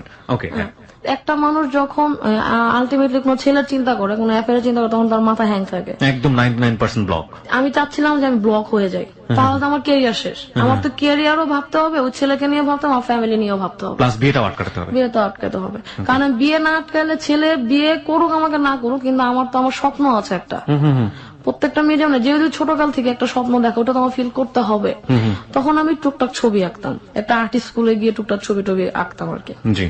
তো ওই যে মেয়েদের কাজগুলো নিয়ে আমি কার্ড তৈরি করলাম। কার্ড তৈরি করার পর বললাম যে কার্ড তৈরি করতেছি কেন, আমি এক কাজ করি, আজিজ সুপার মার্কেট একটা নাম আছে, আমি জানি নামে একটা মার্কেট আছে, ওখানে একটু যাই, ওখানে অনেক ক্রিয়েটিভ আইটেম আছে। তো আমি ওখানে গেলাম, গিয়ে আমি বললাম যে ভাই আমার কিছু প্রোডাক্ট নিবেন। বলছে আপনি প্রোডাক্ট নিলে আপনাকে টাকা দেওয়া হবে না, আপনি প্রোডাক্ট দিয়ে যাবেন। ক্লাস 9-এ পড়েন তখন? তখন আমি ক্লাস 9-এ পড়ি। ওকে। তখন আমি ওদের প্রোডাক্ট দিলাম, ওরা প্রোডাক্ট রাখতো, দেখা যেত 6 মাস পর পর আমাকে টাকা দেয়, তারপরও তো টাকা দিচ্ছে। দোকানের নামটা কি ছিল মনে আছে? লিপস। লিপস। কি ধরনের জিনিসপত্র বিক্রি হতো? ওই দোকানে ড্রেস বিক্রি হতো, পাশাপাশি হচ্ছে ক্রাফট আইটেম সেল হতো আর কি। আচ্ছা। তো আমি প্রথমে শুরু করি কার্ড দিয়ে। আচ্ছা, এই কার্ডের কোনো বিশেষত্ব ছিল যে এই দিবসের জন্য বা ওই দিবসের জন্য? এটা দিবসটা তখন ভ্যালেন্টাইন ডে সামনে, তখন ভ্যালেন্টাইন ডে ছিল। এগুলো খুব ভালো করে মার্ক করবেন প্রিয় শ্রোতা। হ্যাঁ বলুন। তারপর ভ্যালেন্টাইন ডে ছিল, তো ভ্যালেন্টাইন ডে তো গিফট কার্ড লাগে, এটা ঢাকায়ও চলে, বাংলাদেশে। কত টাকার প্রোডাক্ট এখানে ছিল? এখানে ছিল 1200 টাকার প্রোডাক্ট। টোটাল 1200 টাকার প্রোডাক্ট? হ্যাঁ, ওটা হচ্ছে আমার ফার্স্ট পুঁজি। 1200 টাকা আপনার ফার্স্ট পুঁজি ছিল? হ্যাঁ। আর ওই যে মেয়েদের দিয়ে কাজ করাতাম, ওরা তো শিখে কাজটা করে দিচ্ছে, ওরা আমাকে থেকে টাকা নিচ্ছে না। ওরা বলতেছে তুমি যদি সেল করতে পারো, আমাদের এই কাজটা কোনোভাবে মোটিভেট করে সেল করো, তাহলে তুমি পরে টাকা দিও। আমাদের একটা আয়ের উৎস পেলাম। তখন হচ্ছে যে আমি আদি সুপারে গেলাম, প্রোডাক্ট দিলাম, তারা পছন্দ করলো, 1200 টাকার প্রোডাক্ট রাখলো, আমার নিজের পুঁজি খাটায়। আমি বলছিলাম যে ভাই যদি সেল হয় তাহলে আমাকে, যদি অর্ডার দেন তাহলে আমাকে কিছু টাকা অ্যাডভান্স করে দিন, আমার হাতে টাকা নাই। আমি যে স্টুডেন্ট পড়াই আর যে স্কুল করি, ওইটা দিয়ে আমার রাস্তা ভাড়া বাদ দিয়ে আমার আপনার কাছে আসতে হবে, প্রোডাক্ট গুলো দিতে হবে। আর আমি কিছু মহিলা নিয়ে কাজ করতেছি, যেহেতু আমি এত বড় না, আমার এত টাকা নাই, ফ্যামিলি দিবে না এত টাকা। তো সেই ক্ষেত্রে ওরা করলো কি যে ঠিক আছে আপনি চলে যান, আপনাকে প্রোডাক্ট বিক্রি হলে জানাবো। তখন তো আমার কাছে মোবাইল নেই, কিভাবে জানাবে? তখন বললো যে আপনার কাছে টিএনটি নাম্বার আছে? টিএনটি নাম্বার ছিল শুধু আমার নানুর ঘরে। টিএনটি নাম্বার ফোন দিব? আচ্ছা ভাই তাহলে আমি একটা টাইম দিয়ে যাই, ওই টাইমটাই ফোন দিন, কারণ যদি অন্য টাইমে ফোন দেয়, আমি যদি না ধরি, অন্য কেউ ধরলে বলবে শান্তা ব্যবসা করতেছে। তো আমাকে ওয়াফি ডাকতো বাসায় কয়েকজন, যে তখন আমি একটা টাইম দিয়ে দিলাম আধা ঘন্টা, যে ভাই আপনার ফোন দিলে এই থেকে এই টাইম পর্যন্ত ফোন দেবে। ওইখানে একটা ভাইয়া ছিল যে খুবই ভালো, ও আমাকে করতে গিয়ে সাপোর্ট দিত উনি। তারপরে ওই ভাইয়া আমাকে বললো যে ঠিক আছে আমি ওই টাইমটা ফোন দিব, আপনি ফোনটা আপনিই থাকবেন। লিপসের ওই ভাইয়া। তো ওই ভাইয়া উনি আমাকে ফোন দিয়ে বললো একদিন, ফোন দিল যে আপা আপনার তো এরকম এরকম কিছু কার্ড সেল আছে, কিছু কার্ডের অর্ডার আছে। বাহ! আমি তো খুবই খুশি, অর্ডার শুনেই খুশি, যে কি কাজ করলাম যে অর্ডার চলে আসছে। তো সাথে সাথে চলে গেলাম, নিজের প্রতি একটা বিশ্বাস ছিল যে আমি কাজটা ভালো করতে পারবো। তো আমি অর্ডার পেলাম, মানে আমাকে কাজটা এই জন্য আনতে যেতে হলো, কারণ আমার যে ওয়ার্কার ওদের তো কিছু সময় লাগবে কাজটা করতে, যেহেতু এক কোয়ালিটির কাজ। আনফরচুনেটলি ওরা এমন একটা কার্ড চুজ করেছে যেটা হচ্ছে আমার তৈরি, ওইটা আমার ওয়ার্কাররা করতে পারবে না, ওটা হচ্ছে পেপার দিয়ে তৈরি একটা কার্ড, হ্যান্ডমেড পেপার দিয়ে। তো ওই টুকটাক যা সেল হচ্ছিল ওই মেয়েদের, ওই সেলের টাকাগুলো আমি ওদের হাতে দিয়ে দিতাম। আর আমার যে হ্যান্ডমেড পেপারের কার্ড, ওইটা আমি এমনি শখের বসে তৈরি করেছি, যে দেখি যদি হ্যান্ডমেড পেপার চলে তাহলে এটা তো কাজের কষ্ট নাই, এটা হচ্ছে মাথা খাটাও আর হচ্ছে তৈরি করো। মাকে বললাম মা আমি তো একটা অর্ডার পেয়েছি, তুই কবে দিলি প্রোডাক্ট? আচ্ছা মা কবে দিয়েছিল জানার দরকার নাই, চলো আমরা একটা তৈরি করি। 4000 পিসের কার্ডের অর্ডার দিতে হবে 7 দিনে। 4000 পিস? তখন আমার মায়ের ওয়ার্কার এই কাজ জানে না, আম্মু জানে, টুকটাক আমি করি। তখন আম্মু বললো যে এটা তো তোমার সময় দিতে হবে। তখন আমি বললাম যে হ্যাঁ আমি সময় দিব। 4000 পিসের কার্ডের অর্ডার, পার পিস কার্ড ছিল 22 টাকা করে। ঠিক আছে, 22 টাকা থেকে আমার 4 টাকা আমার ওই লোককে দিত, তো সুজন ভাইকে। আর যে 18 টাকা ওইটা থাকতো আমার গাইডে, ওইখান থেকে আবার ওই যে কাগজ কিনতে হবে, ম্যাটেরিয়ালস গুলা কিনতে হবে, তারপরে ওয়ার্কার যারা আছে তাদের দিতে হবে। কাজের ওয়ার্কার ছিল না, কারণ ওরা এই কাজটা বুঝতো না। তার মানে আপনি আর আপনার মা? আমি আর আমার মা। My goodness. ওকে। কার্ড কেটে আনছি, কাগজ ফকিরাপুর ঘুরে ঘুরে, অনেক জায়গা ঘুরে ঘুরে, ভাই একটু কেটে দেন না, আমাদের এত কম কাজ আমরা করি না। 4000 পিস আমার কাছে অনেক, কিন্তু ওদের কাছে 4000 পিস কোনো বিষয় না, আমরা এত কম কাজ করি না। যে ভাই প্লিজ আমার একটু কাজটা করে দেন, আমি তো স্কুলে পড়ি, আমার যে কাজটা করে দেন খুব উপকার হয়। তখন অনেক ধরে ধরে অনেক রিকোয়েস্ট করে কাজটা করে এনে দিলাম। তারপর ওইখানে একটা বাইন্ডার ছিল যে হচ্ছে মানে কাটিং ঘরে কাজ করতো, শহীদ, উনি আমাকে খুব হেল্প করলো। তারপর করে দিলাম, ওই আমি বাসায় না জানিয়ে বাইরে চলে যেতাম। ফকিরাপুর যদি কখনো বাসায় জানে, বাসায় যে ফকিরাপুর গেছি, তাহলে খবর আছে। এখান থেকে এখানে গেলে বলতে হয় স্কুলে যাই, কোচিং এ যাই, এটা বলে বলে দূরে দূরে চলে যেতাম। গিয়ে আপনি এই কাজগুলো করতেন? হ্যাঁ। তো দেখা যেত যে তারপরে কেটে আনলাম, মাকে দিলাম, মা বললো যে তুমি কার্ড ভাঁজ করো, আমি কাজ করতেছি। তখন মা রাতে বসতো, সব কাজ শেষ করে, ওয়ার্কারের কাজ, ঘরের কাজ, সংসার কাজ, মাকে দেখে শেখা, যেটা আমাদের যত্ন, ওয়ার্কার, নিজের সংসার, রান্না বান্না সব কাজ শেষ করে মা রাতে 12টার দিকে আমার কাজ করতে বসতো, ভোর পর্যন্ত কাজ করতো। আমি 2টা পর্যন্ত কাজ করে দেখতাম আমি ঝুমতেছি, ঘুমায় যাবো। মা বলতো তুই গিয়ে ঘুমা, আমি কাজটা করতেছি। এরকম করতে করতে যখন 4 রাত পরে আমার মা বললো যে কালকে শিপমেন্ট, মা বলছে তুই যে ঘুমা, আমি কাজ করতেছি। প্রতিদিনকার মতো আজকেও কথা। আমি গিয়ে ঘুমাইলাম, মানে ঘুমাইলাম বেসিক্যালি আমার বলো 2 ঘন্টা ঘুমা। 2টা থেকে ঘুমাই ঠিকই, সকাল 9টায় উঠছি, কিন্তু আমার মা কিন্তু তখনও ঘুমায় নাই, কখনো কাজ করেই যাচ্ছে, আর করেই যাচ্ছে। আমাকে ডাক দেয় না, কারণ ওই যে আমার ডেলিভারি, আমি আগের দিন সারাদিন পরিশ্রম করছি, কার্ডটা নিয়ে দৌড়াদৌড়ি করছি, কাজ করেছি এবং ওয়ার্কারদের কাজ শিখেতে গেছি। তো মা বলো যত সারাদিন খাটাখাটি করছে ওরা না ডাক দিয়ে, ঘুমাইলে সকালবেলা হয়তো কাজটার সাপোর্ট দ্বিগুণ পাবো। তখন মা আমাকে কাজটা করে দিল। আমি সকাল উঠে দেখি আমার আম্মুর আঙ্গুল ফুলে গেছে কেচি দিয়ে কাটতে কাটতে। তো মানে আম্মুর এই যে সাপোর্ট, এটা খুবই বিশাল পাওনা আমার কাছে। আম্মু দেখলাম যে আম্মু করতেছে, করতে করতে বললো যে তুমি এখন এটা পেস্টিং না, আমি একটু গিয়ে ঘুমাই, কারণ আমার একটু কাজ করতে হবে।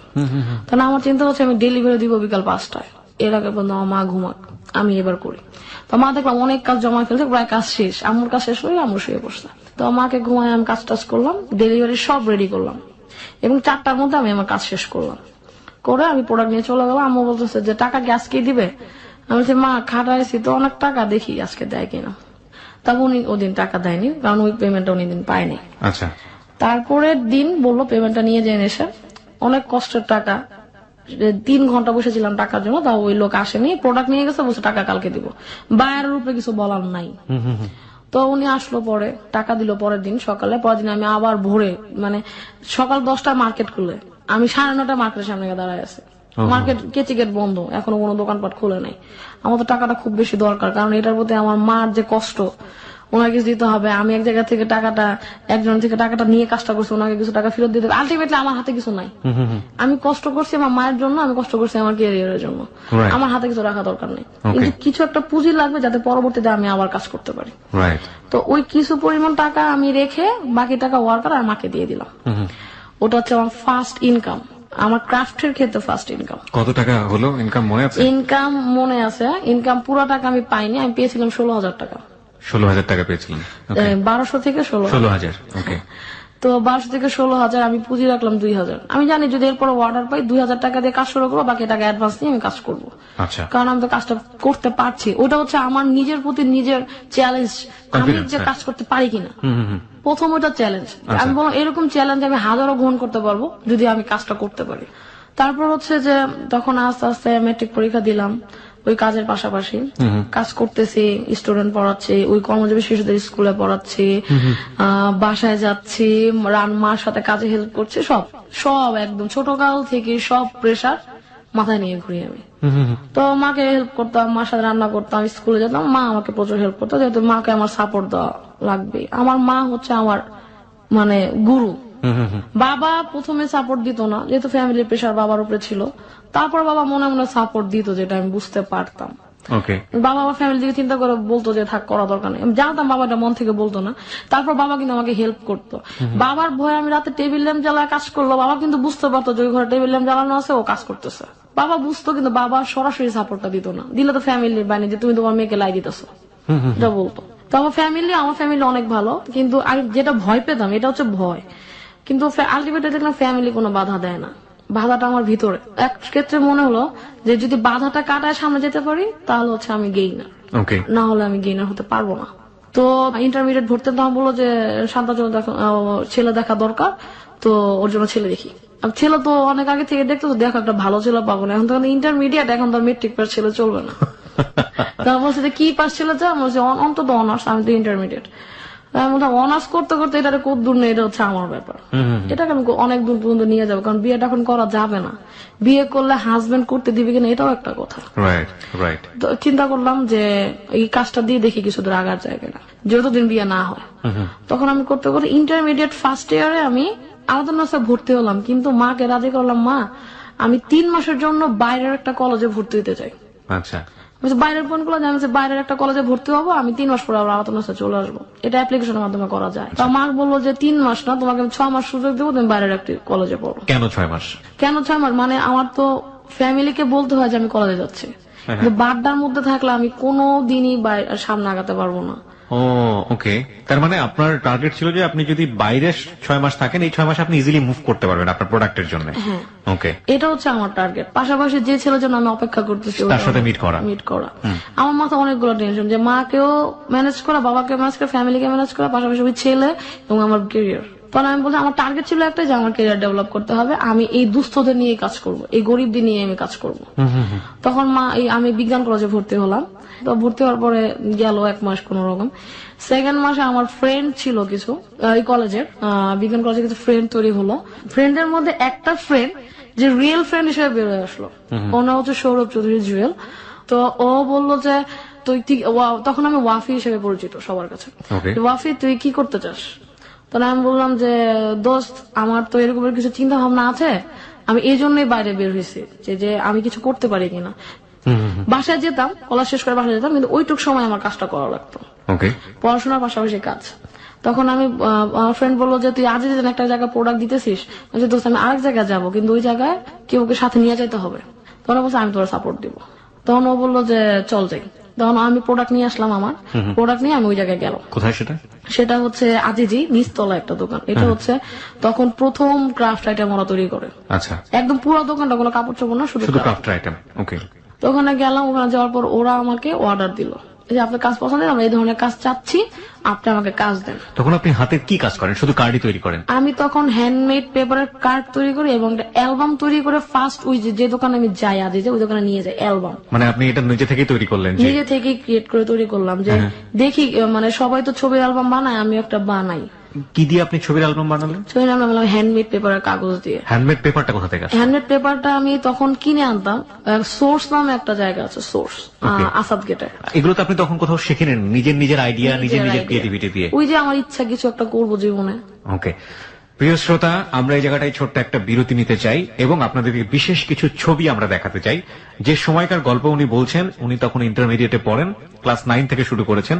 নিজস্ব কিছু চিন্তা ভাবনা দিয়ে উনি হ্যান্ডমেড কিছু প্রোডাক্ট তৈরি করছেন নিজের ক্যারিয়ার তৈরি করার জন্য, প্লাস ফ্যামিলিকে কন্ট্রিবিউট করার জন্য এবং একই সাথে নিজেকে ব্যস্ত রাখার জন্য। সেই সময়কার কিছু প্রোডাক্টের ছবি আমরা আমাদের ফেসবুকে দিয়ে দিচ্ছি। আপনারা যদি দেখতে চান, যেগুলো সম্পূর্ণই তার নিজস্ব ক্রিয়েশন, আপনারা এসে দেখতে পারেন। এবং এগুলো সেল হতো, এগুলো তার ক্যারিয়ারের বিল্ড আপ হওয়ার একেবারে ইনিশিয়াল স্টেজের কাজ, এবং এগুলো পরবর্তীতে তাকে কোথায় নিয়ে গেছে সে গল্পে আমরা আসবো। কি হলো? ওই দোকানে গেলেন প্রোডাক্ট নেওয়ার জন্য? প্রোডাক্ট নিলাম এবং কিছু অর্ডার আসলো। আচ্ছা, এবং আমার ফ্রেন্ড মানে আজই যে খুব যাওয়া আসা ছিল, ওই দোকানের অ্যাড্রেসটা আমাকে বলে যে ওর মাধ্যমে এই প্রোডাক্টের অর্ডারটা পাওয়া। তারপর হচ্ছে যে অর্ডার পেলাম এবং আমার ফ্রেন্ড তখন ও বেস্ট ফ্রেন্ড হয়ে গেলাম। যে আমার কোনো ফ্রেন্ড নাই, ওই যে ভাইয়াদের সাথে খেলা করি, ফ্রেন্ড হয় নাই এই কারণে যে ফ্রেন্ডদের সাথে আড্ডা দেওয়ার সময় নেই, সবসময় কাজ নিয়ে থাকতাম, সবসময় কাজ এবং সবসময় বিজি থাকতাম। তো ওই ফ্রেন্ড আমাকে বলতো যে তুই বিজি থাক, আমিও ব্যস্ত মানুষই কিন্তু অ্যাকচুয়ালি মিলে ভালো সম্পর্ক তৈরি হয়। তখন আমার ওই ছেলের সাথে দেখা, আবার ওই যে আমি খুঁজে বের করলাম আমার ফ্রেন্ডকে নিয়ে, তখন স্কুলের ফ্রেন্ডকে নিয়ে খুঁজে বের করছি, নাসরিন নামে একটা ফ্রেন্ড আমার, ওকে নিয়ে খুঁজে বের করার পরে তখন জুয়েলের সাথে আমার সম্পর্ক ভালো অনেক। তো আমি ছেলেকে খুঁজে বের করার পরে বললো যে তোমার সাথে আমার রিলেশন রাখা সম্ভব না, তারপর আমি তোমার সাথে যোগাযোগ করবো। আচ্ছা, ওই ছেলেটা বললো? এই ছেলেটা আমাকে বললো, আমার যে ফার্স্ট লাভ। তখন আমি বললাম যে তাহলেও গেছে, মানে হয়তো ওর সাথে আমার বিয়েটা হবে না। তখন আমি বিয়ের চিন্তা পরে, আর ওর রিলেশনটাও যদি থাকতো তাহলে আমি বিয়ে পর্যন্ত নিয়ে যেতে পারতাম বিষয়টা। তখন আমার ওই ছেলে আমার সাথে যোগাযোগ রাখেনি, কিন্তু ও ঠিকই খবর নিতে আমি কার সাথে মিশতেছি, কোথায় যাইতেছে, তখন ওর ভিতরে একটা সন্দেহ তৈরি হলো ওই ছেলেটার মধ্যে। হ্যাঁ, জুয়েলের সাথেও কেন মিশে? মানে আপনার যে ফ্রেন্ডের সঙ্গে আপনি মুভ করতেন। হ্যাঁ, আমার কথা হচ্ছে ও আমার রিয়েল ফ্রেন্ড। আমার ফ্রেন্ডের ব্যাপারে যদি কেউ নোংরামি চিন্তা করে তাহলে তো হবে না, সবাই তো নোংরা হয় না। ও আমাকে সরাসরি ফোন দিল একদিন, তখন বললো যে শান্তা তোমার সাথে যে ছেলের সাথে মিশো, ছেলেটা কে? বলছে আপনি কে? আমি ফোনের গলা শুনে বুঝতে পারছি যেহেতু তোমার সাথে রিলেশন ব্রেকআপ করে দিছে। তারপর আবার কেন ফোন দেয়? তখন বলছে আপনি কে? বলছে আমি পারভেজ, আপনি কেন আমাকে ফোন দেন? আপনার সাথে আমার রিলেশন নাই, এতদিন রিলেশন রাখার পর, এতদিন অপেক্ষা করার পর আপনার আমার প্রতি কোনো ফিলিংস তৈরি হয় না, তো আপনি আমার সাথে কেন ফোন দিচ্ছেন? আর ও হচ্ছে আমার ফ্রেন্ডকে নিয়ে নোংরা আমি চিন্তা করবেন না প্লিজ। তখন ও বললো যে না তুমি সাথে মিশবা না। আমি বলছি কেন? আপনি আমার পার্সোনাল ভাবে ইন্টারফেয়ার করার কে? অনেক আগে এটা ক্লোজ হয়ে গেছে। মানে আমি কষ্টে নিয়ে বলতেছিলাম বিষয়টা, যে আমার কোনো খোঁজ খবর রাখতে চায় না সে কেন আবার আমার কাছে ফেরত আসলো। তখন বলতেছে যে আমি তোমার কাছে তো বলছি ফেরত আসবো। আমি তখন তো আমার নাও সময় থাকতে পারে আপনার দিকে তাকানো। তো ওর বললাম যে আপনি আমার এই ব্যাপারে ইন্টারফেয়ার করেন না, আমার অনেক ফ্রেন্ড আছে, যদি সন্দেহ করেন আপনার সন্দেহ কিছু আমার কিছু যায় আসে না। তখন বলতেছে যে না তুমি ফ্রেন্ডের সাথে যোগাযোগ করবো না। তখন আমার কিছু আমি এমনি অনেক বিপদের মুখে আছে, তারপর আরেক বিপদ আরম্ভ করছে। সবসময় আমাকে ফলো করতো, দেখলাম যে আমাকে ফলো করতেছে। ফলো করার পর আমার ফ্রেন্ডে বললাম যে দোস্ত আমি আপাতত আমার তোর সাথে যতটুকু কাজ করার এগুলো আমি আমার আলোচনা আছে স্কুল এন্ড কলেজ, যেটা আমি যেখানে শুরু করছি ওখানে গিয়ে করবো। তখন আমার ফ্রেন্ডের সাথে আড্ডা তখন আমি আড্ডাটার মজা পাই যে আড্ডা আসলে কি, একটা মানুষের মগজকে স্বস্তি দেওয়ার জন্য আড্ডা অনেক বেশি প্রয়োজন। তখন আমি আড্ডা এত বেশি তখন মিস করতাম ওদের, যে বেসিক্যালি লাইফটা আমার ওইখানেই, বিজ্ঞান কলেজ ওইটাই আমার, আমি মানি যেটা। আর বাড্ডা আলোচনা আছে, আমি কলেজে ঠিকই পড়াশোনা করতাম কিন্তু আড্ডাটা ওইখানে গিয়ে মারা হতো। দেখা যায় যে ফ্রেন্ডরা জুয়েল বলছে তুই আয়, তখন ওর মাধ্যমে কিছু প্রোডাক্ট দিই, ওই যে দোকানে আমি প্রোডাক্ট নিই 30,000 টাকার অর্ডার পেলাম। তখনও কি আপনি নিজেই করতেন নাকি কিছু লোকজন নিয়ে নিয়েছেন? তখন আমি আমার মায়ের পাশে মাকে বললাম যে মা যেহেতু এখন 30,000 টাকার অর্ডার, আমার লোক লাগবে অন্তত 2 জন। সাথে সাথে আমার ভাই বললো যে আব্বু তোর লোকরা এখন টাকা দেওয়ার সময় আসে নাই, ওয়ার্কার পালার সময় এখন আসে না, আমি তোর সাথে কাজ করবো। আপনার ছোট ভাই? আমার ছোট ভাই আমাকে সাপোর্ট দিল এবং ও দেখলাম ওর ফ্রেন্ড নিয়ে আমার সাথে কাজ করলো। এবং আমার যে ওয়ার্কার যারা কাজ করতে, যাদেরকে আমি কাজ শিখিয়েছি 6 জন, ওই 6 জনকে কাজ শিখেছি। ওরা বললো যে তুমি আমরা পারি না, তুমি শিখাই দিবা। এখন তো এত আস্তে আস্তে ওয়ার্ডার বড়র দিকে যাইতেছে, তুমি এখন যদি আমার না শিখাও তাহলে তুমি এত কাজ কিভাবে দিবা? তাহলে আমি ওদেরকে কিছু কাজ দিলাম, আমরা সবাই মিলে কাজটা তুলে নিয়ে আসলাম। যেটা সময় পেয়েছিলাম 14 দিন, ওটা আমরা তৈরি করে পেলাম 10 দিনে। 10 দিনে দিয়ে আমি আবার পেমেন্ট নিয়ে আবার সবাইকে দিয়ে দিলাম। দিয়ে দেওয়ার পরে জুয়েল আমাকে বললো, মার সাথে জুয়েলের সাথে ভালো সম্পর্ক ছিল, তো জুয়েল আমাকে একদিন বললো দোস্ত তুই এখন ইন্টারমিডিয়েট শেষ পর্যায়ে তুই এক কাজ কর, তুই ইন্টারমিডিয়েট পরীক্ষার পরে প্রাচ্যনাটে ভর্তি হ, থিয়েটার। ওইখানে হচ্ছে যে মানে থিয়েটার বেসিক্যালি কাজ করায়, আর হচ্ছে লাইট ডিজাইনের কাজ করায়। ও হয়তো ফিল করছে যে আমার হয়তো থিয়েটারিক্যাল বা প্র্যাকটিক্যাল লাইফে আসা জরুরি অনেক। তোমরা বলে দোস্ত তোর প্র্যাকটিক্যাল থিয়েটার করা উচিত। তখন আমি বললাম থিয়েটার তো আমি খুবই অপরিচিত এই জায়গাটার সাথে, কারণ আমি সন্ধ্যা 6টার পরে বাইরে থাকতে পারতাম না। নাটকগুলো সব হতো সন্ধ্যা 7টা সাড়ে 7টায়। তখন আমি থিয়েটার দেখিও নাই কোনোদিন। তখন ও আমাকে জোর করে বললো দোস্ত তুই ফ্রেন্ডের কারো জন্মদিনের কথা বলে বাসা থেকে বেরো, তোর আমি কোনো নাটক দেখাই। অনেক কষ্টে ম্যানেজ করে মা প্লিজ আজকে আস্তে আস্তে 9টা বেজে যাবে, আমার ফ্রেন্ডের জন্মদিন, হ্যান ত্যান বলে আমি বাসা থেকে বেরোলাম। ইন্টারমিডিয়েট পরীক্ষা মাত্র দিয়েছি। তো আমাকে একটা নাটক দেখালো এবং যে থিয়েটারে আমি ভর্তি ওই থিয়েটারের নাটকটাই দেখালো, প্রাচ্যনাটে রাজা এবং অন্যান্য।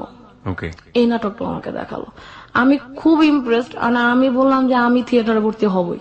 তখন হচ্ছে ওই যে পথশ্রীদের স্কুলে পড়াতাম ওইখান দিয়ে একটা ট্রেনিং হলো, ওইখানে ট্রেনিং এ আমাকে 6,000 টাকা দিল 21 দিনে। 6,000 টাকা আমার কাছে আছে। তখন বলি স্কুলে ভর্তি হতে কত লাগে? বলছে 6,000। আমি বলছি 6,000 টাকা আমার কাছে আছে, আমি ভর্তি হবো। ব্যবসার টাকা তো এনে ওয়ার্কারদের দিয়ে ব্যবসার জন্য কিছু আলাদা জমাচ্ছি, মাকে দিচ্ছি, ওটার জন্য তো আলাদা। ব্যবসার টাকা তো আমি স্কুলিং এ লাগাবো না, এটা হচ্ছে আমার ওয়ান পার্ট অফ টাকা যেটা দিয়েছে আমি ট্রেনিং এর মাধ্যমে পেয়েছি। তো ওইখানে মাধ্যমে আমি থিয়েটারে ভর্তি হলাম। ভর্তি হওয়ার পরে স্কুলিং করলাম, মানে গ্রুপ কখনো মিস করতাম না। থিয়েটার স্কুলিং শেষ হয়েছে 6 মাস পরে। 6 মাস পরে যখন আমাদের লাস্ট শো হয়, ওটা হচ্ছে লাল শালু ছিল শো এর নাম। লাল শালুতে আমি হচ্ছে একটা মেইন ক্যারেক্টারে কাজ করি। তো এত বেশি রিসার্চ করে ক্যারেক্টারটা করেছি যাতে আমি মানে খুব তাড়াতাড়ি থিয়েটার ফেমাস হয়ে যাই। তো আমার ফেমাস বলতে হচ্ছে মানে সিনিয়রদের চোখে আসে, সিনিয়রদের চোখে। সিনিয়ররা বলো যে না এই মেয়ে স্কুলিং করছে, তখন আবার তারা মেম্বার নিত, স্কুলিং এর সবাইকে নিত না, বেছে বেছে মেম্বার কালেক্ট করতো। 5 জন কালেক্ট করলো, 5 জনের মধ্যে আমি হচ্ছে একজন। তখন আমি কালেক্ট করো, তখন আমি গ্রুপে যাতায়াত আরম্ভ করি। 2 বছর গ্রুপে, তখন হচ্ছে আমি ইন্টারমিডিয়েট শেষ, ব্যবসার পজিশন তখন ওই যে আস্তে আস্তে অর্ডার দিচ্ছি আর পাচ্ছি। যখন আমি গ্রুপে যাওয়া আসা আরম্ভ করলাম, গ্রুপের যে পাভেল ভাই, আজাদ আবুল কালাম, আমাদের মেইন যে আজাদ আবুল কালাম, কনক দাদ, কনক কার্তিকের গান আমরা শুনেছি অনেকবার। ওনারা আমাকে সাপোর্ট করলো যে তুমি দেখো যে কনক এখন কোন ব্যান্ডে যেন গায়, জলের গানে গায়, হ্যাঁ, রাহুল দা। তারপর হচ্ছে বললো যে তুমি দেখো যাত্রায় যেতে পারো কিনা, যাত্রায় প্রোডাক্ট গুলা খুব চাই, হ্যান্ডমেড পেপারের পণ্য তখন মাত্র বাজারে আসা আরম্ভ করছে। ওই আমি শুরু করছি, কিন্তু যারা যারা বড় বড় কোম্পানি আছে এরা বাইরে দেয় না, ওনারা হচ্ছে নিজেদের ব্র্যান্ড। আর আমি হচ্ছে ফার্স্ট যে হচ্ছে প্রোডাক্ট গুলো তৈরি করে লোকাল মার্কেটে ছাড়া আরম্ভ করি। প্রোডাক্ট গুলো ছাড়ার পাশাপাশি দেখা যাচ্ছে যে যাত্রায় প্রোডাক্ট দাও, আমি হচ্ছে যাত্রা অনেক দূরে, যাত্রার তখনই প্রোডাক্ট দিব যখন আমার আরেকটা, আমার ফ্রেন্ড তো আছেই সাপোর্ট হিসেবে, আমার আরেকটা মেন একটা সাপোর্ট যোগ হবে। কারণ আমার মা বাড়িতে সাপোর্ট দিচ্ছে, ফ্রেন্ড পাশে থেকে সাপোর্ট দিচ্ছে, ওর সাথে আমার দেখা হয় বছরে একবার, 6 মাসে একবার। কারণ যেহেতু আমি ওর কলেজে পড়িনি, 6 মাস পরে চলে আসছি, তো আমার একটা সাপোর্ট দরকার যে রেগুলার আমার সাপোর্ট দিবে। তখন আমি পাশাপাশি নাচ করতাম, নৃত্যাঞ্চলে আমি কিছুদিন কাজ করেছি। আমি অনেক বড় হয়ে নাচ শিখেছি। নৃত্যাঞ্চলে বেশ কিছু শো করেছি আমি। ওখানে আমার স্নাতা দিয়েছিল, যে হচ্ছে প্রাচ্যনাটেরই একজন মেম্বার। এখন হচ্ছে শতাব্দী ওয়াদুদ, যে এখন সিনেমা করছে, গেরিলার যে মেইন ভিলেন, উনি হচ্ছে ওনার ওয়াইফ স্নাতাদি। তো ওনার মাধ্যমে আমি আরো কিছু প্রোগ্রাম করলাম স্নাতাদির মাধ্যমে। তারপর হচ্ছে যে আমি আবার প্রাচ্যনাটে যাওয়া আসা করতাম, বিজনেস করতাম। তো সবাই খুব ইমপ্রেস যে এই মেয়ে এত কাজ করে, আবার স্কুলেও পড়ায়। সবচেয়ে মজার ব্যাপার হচ্ছে যেদিন আমার কাছে ভাড়া থাকতো না আসার, প্রাচ্যনাট ছিল মগবাজার, দিল রোড থেকে বাড্ডা পর্যন্ত হেঁটে যেতাম। তখন আমি পড়ি হচ্ছে অনার্স সেকেন্ড ইয়ার, আমি পড়তাম মার্কেটিং আমার মোটেই মন বসতো না, কারণ আমি তো ক্রাফট সেক্টরে। মার্কেটিং এর পরীক্ষা এটাও বলি, ইন্টারমিডিয়েট পাশ করার পরে যখন আমি চারুকলা ভর্তি হতে চাইলাম ফ্যামিলি থেকে, আমার ফ্যামিলি আমার সম্পূর্ণ বাধা দিল যে প্রাচ্যনাটে ভর্তি ছিল, আমি ফ্যামিলিকে জানাইনি। আজ অব্দি ফ্যামিলি জানা যে আমি থিয়েটারে কাজ করি। বাসা থেকে বললো যে চারুকলা ভর্তি হতে পারবে না, চারুকলা যারা পড়া সব গাঁজা খায়। তো বলতেছে যে গাঁজা খায়, সিগারেট খায়, খারাপ হয়ে যাবে। চারুকলার যারা শুনছেন তারা মাইন্ড করবেন না প্লিজ, আপনারা নিজেরাও জানেন এই ধরনের কথাবার্তা প্রচলিত আছে, but that is not true. সাধারণ মানুষের মনে হতেই পারে এরকম। কারণ যাই করুক আমি চারুকলা ভর্তি হবো। ছোট ভাইয়ের কাছে টাকা চাইলাম যে ভাইয়া আমার কিছু টাকা দেবো, আমি একটা ফর্ম কিনে আমি চারুকলা ভর্তি হবো। ভাই বলছে আমি তোর সম্পূর্ণ সাপোর্ট দিই, তুই ফ্যামিলির কথা শুনিস না, তোরা আমি সাপোর্ট দিব, তুই চারুকলা ভর্তি হবো। কিন্তু আনফর্চুনেটলি আমি কোচিং করতে পারিনি, কোচিং এ টাকা লাগে। তখনকার সময় 5,000 টাকা লাগতো কোচিং এ ভর্তি হইতে, এত টাকা তো তখন আমার কাছে নাই। হ্যাঁ, ব্যবসা করতাম টুকটাক, তো নিজের ক্যারিয়ার ডেভেলপ করার জন্য নিজের হাতে 1 টাকাও থাকতো না, তো এটা তো শখ ছিল তখন ভাই আমাকে টাকা দিল, ভাইয়া বলছে 5,000 টাকার সাপোর্ট তো তোরা আমি দিতে পারবো না, তোরা আমি ফর্ম কিনা টাকা দিতে পারি। তখন আমি চারুকলায় স্কুলিং করতে পারি নাই, যার কারণে আমি চারুকলায় আর ভর্তি হতে পারিনি। আনফর্চুনেটলি আমার মেডিকেল, এই যে মার্কেটিং এ ভর্তি হয়। মার্কেটিং আমি বুঝি না, আমি বুঝি ডিজাইন, আমার মাথার উপরে যেত মার্কেটিং এর সব সাবজেক্ট গুলো। তখন আমি ওরা কোচিং করতো, আমি কোচিং এ যেতাম না। তুই কোচিং না করলে পাশ করবি কেমন? আমি দেখিস আমি চারুকলায় ভর্তি হবো, তোরা দেখিস। মার্কেটিং এ কোথায় পড়া শুরু করলাম? আমি মার্কেটিং এর সিদ্ধেশ্বরী যে ডিগ্রি কলেজ। তখন ওই জায়গায় টাকাটাও বেশি লাগতো, ওই যে আবার নিজের টাকা থেকে নিজের পড়ালেখারই করতে হতো। নানা ভাই মাঝে মাঝে দিত, মা মাঝে মাঝে দিত, কারণ সবাই তোমার পড়ালেখার বিপক্ষে।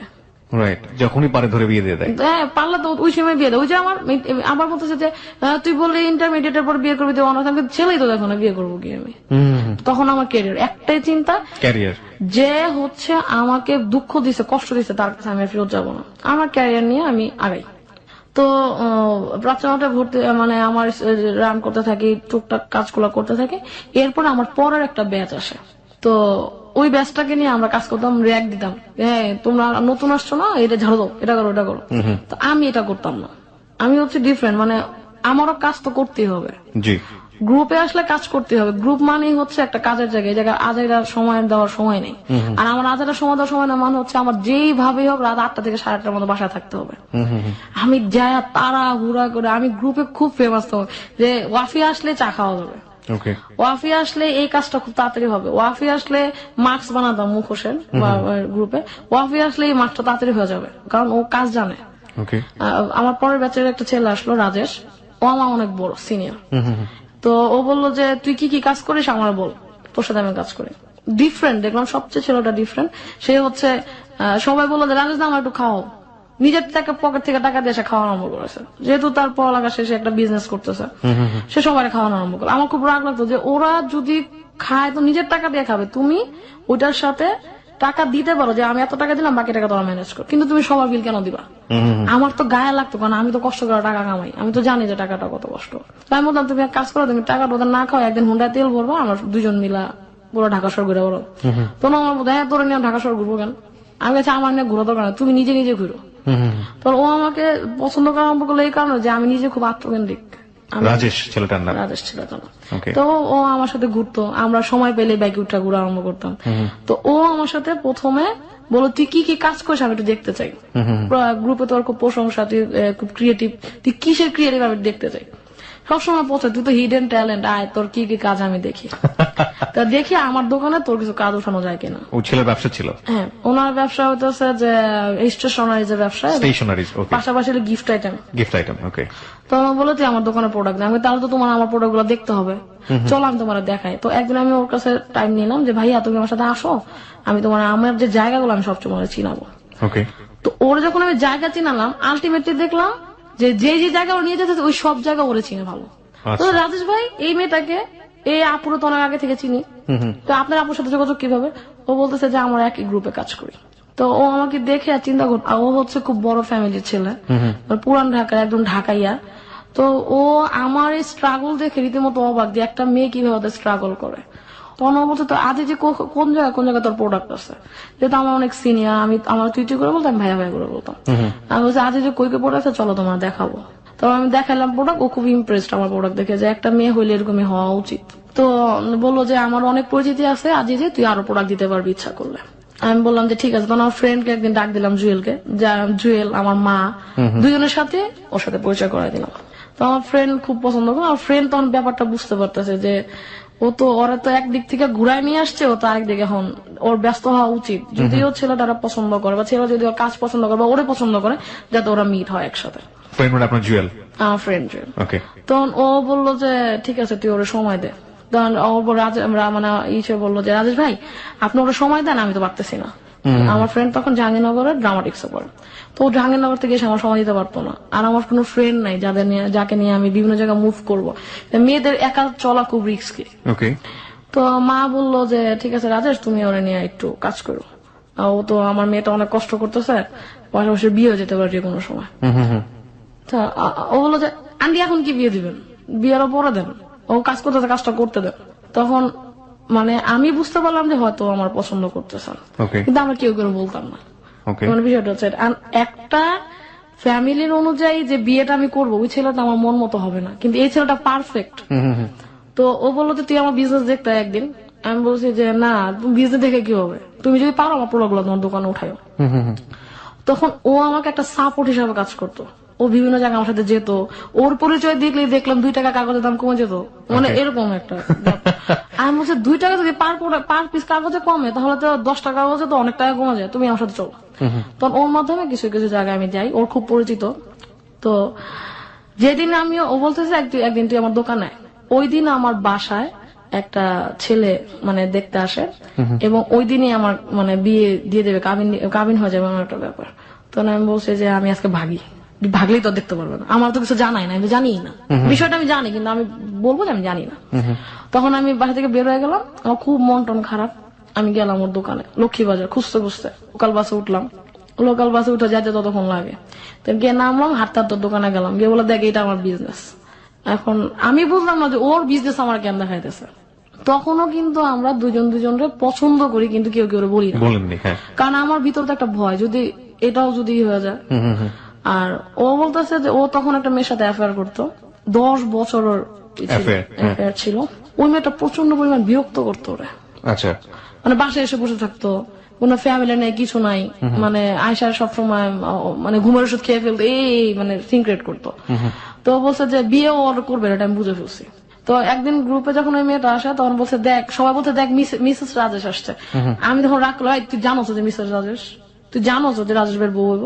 তখন আমার ফ্রেন্ডরা বললো, মানে গ্রুপের ফ্রেন্ডরা, তুই খেয়া পোষ কেন, তুই কি রাজেশ পছন্দ করিস? আর বলছি না পছন্দ করি না, মিসেস রাজেশ বলবি কেন?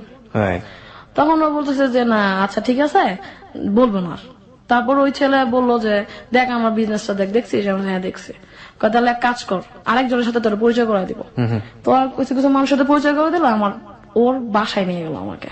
আচ্ছা, মানে দেখালো আমাকে, দেখা বললো যে মেয়েটা কেমন। আর পাশের রুমে নিয়ে গিয়ে বলছে যে মেয়েটা ভালো, তবে জিন্সের প্যান্ট পরে তো একটু কেমন কেমন জানি। আমি তো প্যান্ট ট্যান্ট পরে ঘোরাঘুরি করি। বলছে যে জিন্সের প্যান্ট পরা কোনো ফ্যাক্টর না মা, এখন সবাই পরে। আমার যদি দেখো মেয়েটা কেমন ভালো, বলছে হ্যাঁ। দেখি এরকম একটা মেয়ের বিয়ে করবো। ও বললা আমি ওদের বাসায় ভাত খাই, দুপুরে কিছু খাই না, ওদের ভাত খেয়ে বেরোয় আসি। পরের দিন যেহেতু আমার বাসায় বিয়ে নিয়ে ওই ছেলেটা আমার বাসায় রয়ে যায়, বিয়ে নিয়ে খুব তোর জোর, আমি পরের দিন সকালে ব্যাগ ট্যাগ প্যাক করে বাসা থেকে বেরিয়ে যাই রাগ করে যে আমি বিয়ে করবো না। আমি এখন একটা উপরে উঠতেছি মাত্র 2-5 সিঁড়ি পরে যদি নিচে নামাই নিয়ে আসে তাহলে এটা কিভাবে হয়। আচ্ছা, বের হয়ে গিয়ে আমি ওকে ফোন দিয়েছি, রাজেশ ভাই তুমি এদিকে আসো, আমি বাসা থেকে বের হয়ে গেছি। তো আমার গ্রুপে পাবেল ভাইরা জানে যে পাবেল ভাই আমরা তো বাসা থেকে বের হয়ে গেছি, আমাকে কোনো থাকার ব্যবস্থা করে দিতে পারবেন? পাবেল ভাই বলতেছে কেন? আমি বলছি এই সমস্যা। পাবেল ভাই তো বাসা থেকে বের হয়ে যাও, তোমার আমি থাকার ব্যবস্থা করে দেবো, আমার অনেক হোস্টেল আছে, মহিলা হোস্টেলে আমার গ্রুপের মেয়েরাও থাকে, ওখানে তোমার থাকার ব্যবস্থা করে দেবো। তখন আমি রাজেশ ওর সাথে দেখা করলাম আজিজ সুপার মার্কেটের সামনে। তো ও ওই দিন ডাক্তার দেখাবো, ওর আবার থাইরয়েডের প্রবলেম আছে। তো ডাক্তার দেখাবে, তো ও ডাক্তার দেখালো। আমি বললো তুই এখন কই যাবি? আমি কোথাও যাবো না, আমি যদি বাসায় তো যাবোই না, যদি আজকের মধ্যে পারি বিয়ে করে ফেলবো। কারে বিয়ে করবি? আমি যে রাস্তায় দেখবো যেটা পছন্দের বিয়ে করে ফেলবো, বা গ্রুপে পাবেল ভাইয়ের কাছে যাবো, পাবেল ভাই আমার হোস্টেলে থাকার ব্যবস্থা করে দেবে। তখন বলছে আচ্ছা তুই মাথা গরম করিস না, চলো আমরা কিছু কাজ করি আগে। কি কাজ? বলতে চকে যাবো প্যাকেট কিনতে। কি জন্য? গ্রুপে লাগবে। আচ্ছা আমি তো গ্রুপের জন্য জীবন দিতে প্রস্তুত, চলো যাই গ্রুপে। তখন আমি তো গ্রুপে যাওয়ার আগে আমি যে আদি কিছু জায়গায় প্রোডাক্ট দিই ওদের সাথে একটু কথা বলে যাই। তো আমি কথাটা তো বললাম, ওরা দেখলো, নতুন কিছু বাইরের সাথে পরিচিত হইলাম যে ওনারা প্রোডাক্ট নিতে চায়। তো রাজেশ ভাই দেখলো যে আমার লাইফ, আমার জীবন খুব উজ্জ্বল, মানে এই মেয়ে এত অর্ডার পায়, এই তো চলেই যাবে। তো ও বললো যে তুই চিন্তা করিস না, আরো অর্ডার পাবি, তুই এখন তুই বাসায় যা। আমি বাসায় আমি যাবোই না, আমি আজকেই বিয়ে করবো, আমি এটা বলতেছি। তো আজকে আমি হোস্টেলে থাকবো। তখন ও বলছে আচ্ছা চল। চকে গেলাম, কিছু খাম টাম কিনলাম, তখন ডিসিশন নিলাম যে আমি বিয়ে করবো। ও বলতেছে আমারও তো বিয়ে করা দরকার। প্রপোজ কিন্তু কেউ করিনি। ওকে, বলছে আমারও বিয়ে করা দরকার। আচ্ছা ঠিক আছে, আমাকে বিয়ে করবা? কে বলেছে এটা? আমি বলছি। প্রিয় শ্রোতা, আমরা এই জায়গাটায় ছোট্ট একটা বিরতি নিতে চাই। আপনারা সবাই শুনছেন close up presence hello 8920 ABC radio FM 89.2 এ। আজকে এখানে ওয়াফি ইসলামের জীবনের গল্প প্রচার হচ্ছে। আমরা সবসময় একটা কথা বলে থাকি, life is more than drama. জীবন নাটকের চেয়েও অনেক অনেক বেশি নাটকীয়, এবং প্রত্যেকটা হ্যালো 8920 একটা জায়গাতে এসে কোনো ধরনের কোনো ব্যতিক্রম ঘটে না। জীবনের গল্পের রং বিভিন্ন রকমের। আমরা 150তম পর্ব পার করে দিয়েছি কিছুদিন আগে, আমরা ধীরে ধীরে 160তম পর্বের দিকে এগিয়ে যাচ্ছি। এবং এই যে এতগুলো পর্ব প্রচারিত হয়েছে, প্রত্যেকটা জীবনের গল্পের চেয়ে আলাদা, কিন্তু একটা জায়গায় এক, সেটা হচ্ছে প্রতিটা জীবনের গল্পই গল্প শেষে আমাদেরকে একটা লেসন দেয়, আমাদেরকে একটা অদ্ভুত সুন্দর মেসেজ দেয়। সেই মেসেজের জায়গাটি কিন্তু আমরা এখন পর্যন্ত ওয়াফি ইসলামের জীবনের গল্প থেকে পাইনি। সেই জায়গাটি পাবো আমরা ঠিক রাত। ওয়াফি, আপনি প্রথম রাজেশকে বললেন যে আমাকে বিয়ে করবা, তারপর? তখন এটা হচ্ছে খিলগাজে ফ্লাইওভারটা হয়েছে নতুন, তখন ওটা নতুন হয়েছিল। তো আমি বললাম যে বিয়ে করবা? ও বলতেছে যে হ্যাঁ করবো। আমি বলছি যে দেখো ঘুরে ফিরে কিন্তু তোমার আমার লাইফ এক জায়গায় এসে থেকে গেছে, তুমি বিয়ে করবা না আমি জানি, আর আমার জীবনে কেউ নাই। আমার বাসা থেকে যে পরিমাণ বিয়ের পেশা দিয়েছে, যে ছেলের কথা বলতেছে ওই ছেলের সাথে আমার মানে লাইফে আগানো সম্ভব না। তো ও বলছে যে কবে বিয়ে করবো? আমি আজকে।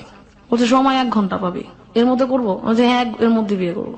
তো ও খুব চালাক, ও করছে কি আগের দিন রাতে ওর ভাইকে বলে দিছে যে আমার নিয়ে বিয়ে করে ফেলছে। বিয়ে কিন্তু তখন আমি করিনি, মানে প্রপোজও হয়নি। তো ও বলতেছে আমি কিন্তু বিয়ে করতেছি, মানে ও জানে যে আমি তো আগের দিন রাতে 2টা বন্ধু কথা বলছি যে দেখো আমার এই সমস্যা বাসায় হচ্ছে, আমি আলটিমেটলি কালকে সকালে বের হয়ে যাবো। আমার মা সামনে বসা, মা জানে যে আমি বের হয়ে যাবো। তো মা বলতেছে যে তুই কই যাবি, বকা টকা দিতেছে। মানে আম্মু ভাবতেছে আমি রাগ করে বলতেছি, আলটিমেটলি আম্মু না জানে আমি বের হয়ে যাবো বাসার থেকে। আমার ভাই আমার এসে বাসে তুলে দেয়, ভাই সব জানে, আমার ছোট ভাই ও সব জানে। ও বলছে আপু সাবধান, যে জায়গায় থাকিস না সাবধানে থাকিস, নিজের কোনো ক্ষতি নেই। আমি ভাই তুই আমার নিয়ে চিন্তা করিস না, তুই বাসাটা গেলে। তো আমি বললাম, তো ওই 1 ঘন্টা সময়ের মধ্যে ডিসিশন হয়ে গেছে আমরা বিয়ে করবো। কেউ কিন্তু ভালো করে চিনি না, ওই গ্রুপে যতটুকু চিনি অতটুকু, আমার সাথে আমার কাজের জায়গাগুলো দেখছে এই। তো আমি বলছি 1 ঘন্টা সময়ের মধ্যে কি করা লাগে। ফোন দিল আমার ফ্রেন্ডকে, হীরা ভাই, মানে ওর ফ্রেন্ড আমারও ভাই, মানে চিনি ওইভাবে। তো হীরা ভাইকে বললাম হীরা ভাই তুমি বিয়ের ব্যবস্থা করো। তো ও বলছে যে মাথা গরম করিস না, বিয়ে কি করবে? আমি আজকেই বিয়ে করবো, কোনো মাথা গরমের কিছু নাই। আজকে ও বলছে আচ্ছা তুই মাথা গরম করিস না, পাসপোর্ট সাইজের ছবি লাগবে, ভোটার আইডি কার্ডের ফটোকপি লাগবে। বিয়ে করতে পারবেন? হ্যাঁ পারবো। পাসপোর্ট সাইজের ছবি তো আমার কাছে নাই, ভোটার আইডি কার্ড আছে সাথে, যেহেতু মানি ব্যাগ নিয়ে বেরিয়েছে বাসার থেকে। তো আমি আমার প্রথমে গেলাম হচ্ছে শেভ করাইতে, পুরা দাড়ি টাড়ি দিয়ে মুখ টুক ভরে গেছে, প্রথমে ওরা শেভ করালাম। বলতেছে বিয়ে করবো কারে আর শেভ করে গে? আমি তুমি তো বিয়ে করবা, কারে বিয়ে? আমি তো শেভ করতে পারি না, মেয়ে মানুষ। বলা টলা শেভ করালাম। শেভ করানোর পরে গেলাম বাটা সিগন্যাল থেকে ছবি তুললাম, পাসপোর্ট সাইজের ছবি। তখন আমার বললো যে আমরা কি ঠিক করতেছি, আমি ঠিক বা ঠিক জানি না, আমার মনে হইতেছে ঠিক। যদি তোমার সাথে আমার ভাগ্য লেখা থাকে তাহলে আজকে বিয়ে হবে এবং কোনো সমস্যা হবে না। তখন আমার হীরা ভাই আবার ফোন দিল যে ওয়াফি সাক্ষী তো দুজন লাগবে। তখন আমি ফোন দিলাম জুয়েলকে যে তুই আমার পক্ষ থেকে সাক্ষী হও, আমি বিয়ে করবো। না না তুই বিয়ে করিস না, আমি আসতেছি। আমি আসার সময় না তুই আসে সরাসরি কাজে অফিসে চলে যাবে। কাজে অফিসে আমি চিনি না, আমি হীরা ভাইয়ের সাথে যোগাযোগ কর। ফোন হীরা ভাই একটু চিনতো, মানে আমরা একটা সার্কেল একটা সবাইকে চিনি। তারপরে পাসপোর্টের ছবি তুলে একদম আর্জেন্ট পরিষ্কার করে আমরা চলে গেলাম কাজী অফিসে, বিয়ে করলাম। আমি তখন আমার ফ্রেন্ড আমার মাকে জানালো যে আন্টি শান্তা বিয়ে করতেছে। আম্মু শুনে মানে কাঁদতেছে যে শান্তা কারে বিয়ে করতে, ও তো রাজেশ। যখন শুনতে রাজেশ তখন আম্মু কান্দাকান্দি স্ট্রক। আম্মু জানে আমি ওর কাছে ভালো থাকবো। তারপর বিয়ে হলো, সবাই ইটি করলাম। তারপর মা আমাকে ফোন দিয়ে বলো তুই তোর বাবার এসে জানা বিষয়টা, তুই বিয়ে করছিস। চিন্তা করেন আমি কাজের অফিস হচ্ছে লালবাগ, বিয়ে করছি, মানে টিএসসি এরা তো আমাদের একদম ভাইজা খাওয়া। টিএসসি থেকে থামলাম, আমার হাজবেন্ডের বললাম যে এখন তো আমার বিয়ে হয়ে গেছে, এটা তো বাবাকে জানান লাগবে, নাহলে মার উপরে প্রেশার পড়বে। বলছে কিভাবে জানাবি? আমি যে জানাবো, ওকে চল হোন্ডায় উঠ। অন্য হোন্ডা চালাতো, হোন্ডায় উঠলাম, উঠে গেলাম বাবার মার্কেটের সামনে। বাবার মার্কেটের সামনে গিয়ে আমার কাঁধে ব্যাগ, আমার পাশে একটা ব্যাগ, সাইড ব্যাগ একটা, কাঁধের ব্যাগ একটা, যেহেতু কাপড় চোপড় নিয়ে হাতে বেরিয়েছে। ফোন দিলাম বাবা তুমি একটু মার্কেটের বাইরে আসো। বাবা আসলো, দেখলাম আমি একটা ছেলের হোন্ডা থেকে নামতেছে, যে জায়গায় আমার বাসার থেকে বেরোতে দেন আমি হোন্ডা থেকে নামতেছে। ও মাই গড, মানে আমি বিজয় যে ভয় পাইতেছিলাম, আমার ভাই তো দেখছে আমি আসছি, ও তখন বাবার দোকানে মানে একটু যায় বাবাকে সময় দেওয়ার জন্য। ও দূর থেকে দেখতেছে আমি আসছি, ওর পা কাঁপা আরম্ভ হয়ে গেছে, ও তো জানে আমি বিয়ে করে ফেলছি। আম্মু বাসা থেকে আল্লাহ আল্লাহ করতেছে, আমার ভিতরে কোনো ভয় নেই, বিয়ে করছি এখন তো আটকাতে পারবে না। বাবা আসছে, বাবা জোড়া ধরলাম, বাবা আমি না বিয়ে করে ফেলছি। হ্যাঁ কারে বিয়ে করছিস? ওরে বাবা ওকে চিনতো, একবার দেখছে আর কি। আচ্ছা বিয়ে করছিস, বাসা যা। মানে বাবা তো পুরো স্তম্ভিত হয়ে গেছে, আসলে কি বলবেন উনি? মানে কি থেকে আমি হঠাৎ করে বাবা হয়ে গেছে, মানে আপনি ভয়ে ও মাই গড। তারপরে বাবা বললো যে বাসা যাবে না বাবা। তখন আমার শ্বশুর, মানে আমার হাজবেন্ডের বাবা, আমার শ্বশুর হচ্ছে খুব অসুস্থ, খুবই অসুস্থ। মানে জানুয়ারি 1 তারিখে উনি অসুস্থ হয়, 5 তারিখে আমার বিয়ে হয়, জানুয়ারি 2010-এ। তো বিয়ে হয় জানুয়ারি 5 তারিখে। তখন আমার বাবা হাজবেন্ড বললো যে বাবা আঙ্কেল বলো, আবার বললো না বাবা আঙ্কেল বলাই থেমে আবার বললো না বাবা, আমার বাবা তো অসুস্থ, আমি বউ নিয়ে বাসায় যাবো। দাঁড়া আমাকে আটকাল, বাবা আমাকে 2000 টাকা দিল, এটা তোর কাছে রাখ, কালকে সকালে আমি দেখবো তুই কই গেছিস। ঠিক আছে আমি কোথায় গেছি কালকে তুমি দেখো, আমি আজকে চলে যাই। মার্কেটের মানে 2-1 বাবার বন্ধু যাও, তখন বাবার পাশে জড়ায় আসছে, তারাও ব্যাপারটা শুনে ফেলছে। তখন বাবাকে ওরা সবাই বললো যে যাওয়ার হয়ে গেছে, মেরে শ্বশুর বাড়ি যেতে দেন, পরের ব্যাপার পরে দেখা যাবে। তখন বাবা জিজ্ঞেস করলো যে এই ঘটনা কেন ঘটছে, তখন বাবা বলছে যে ওর জন্য প্রস্তাব দেখা হইতো, এটা ও মানতে চাইতো না, ও নিজে পছন্দ করে বিয়ে করছে, দেখা যাক কি করি। মানে বাবা তখন পুরো হ্যাং। মজার বিষয় হচ্ছে যখন আমি বাবাকে বলে 2000 টাকা নিয়ে আবার হোন্ডা উঠি, তখন আমার হাজবেন্ডের হোন্ডা স্টার্ট নিতেছে না, স্টার্ট নেয় না। মানে শীত, প্রচন্ড শীত, পেট্রোল ঠান্ডা হয়ে গেছে, ও তো টেনশন, আমি তো টেনশন করছি। এখন যদি মামারা বা চাচারা কেউ দেখে ফেলে তাই তো বাসায়, যেহেতু বাসার একদম কাছে বাবার দোকান, আমি তো আল্লাহ করছি কেউ যাতে না দেখে, বাবার সামনে যাতে হোন্ডা স্টার্ট নেয়। আর আমার একটা বিষয় যে বাবা বলছে যেহেতু শ্বশুর বাড়ি যা মানে যাবে, হোন্ডা আধা ঘন্টা পরে হোন্ডা স্টার্ট নিয়েছে। ও মাই গড, আমি তো ভয়ে শেষ। তারপর হোন্ডা স্টার্ট নিয়েছে, ও খালি ইশারা করছে হোন্ডায় উঠ। আমি হোন্ডায় উঠে বললাম যে বাবা আচ্ছা কালকে সকালে দেখা হবে। মানে আমি ভিতরে কোনো ভয় নাই, শুধু একটা জিনিস কাজ করতেছিল কেউ যাতে দেখে না ফেলে, তাহলে তো আটকাই দিবে। তারপরে বললাম, তারপর উঠলাম হোন্ডা উঠে সীমান্তকে আদর করলাম, ভাই আমি যাই। ও দেখে তখন কাঁপতেছে, মানে ও বলছে তোর কত সাহস, তুই বিয়ে করে বাবার কাছে বলতে আসছস। আমি বলছি ভাই তুই ভয় পাইস না, আমি যাই বাসায়। আমার হাজবেন্ড আমার বাসায় ফোন দিয়ে জানিয়েছি আমি বউ নিয়ে আসতেছি, আমার ঘরটা একটু গোছায় রাখো। আমি আর ঘরে কখনো যাইনি, তো বাবাকে বাই বাই দিয়ে আমি চলে গেলাম। আমার হাজবেন্ড বলতেছে চল আমরা রাজধানীর সামনে থেকে ডিম হাফ বয়েল ডিম খাই। ভয় লাগতেছে। বিয়ে করার পর ভয় লাগছে এই জন্য হাফ বয়েল ডিম। হাফ বয়েল ডিম খাবে, তো রাতের সামনে হাফ বয়েল ডিম খেলাম। যে ভয় লাগলে তো ঠান্ডা কিছু খাইতে হয়, হাফ বয়েল ডিম খায়, শীতের মতো গরম লাগবে। তো ডিম খাওয়া আমার বাসায় নিয়ে গেল, আমার শাশুড়ি গেট খুললো, খুলে আমি তো খুব ভয়, আল্লাহ জানে কি হয়। একটা তো পাড়ি দিয়ে আসছেন, এবার আরেকটা।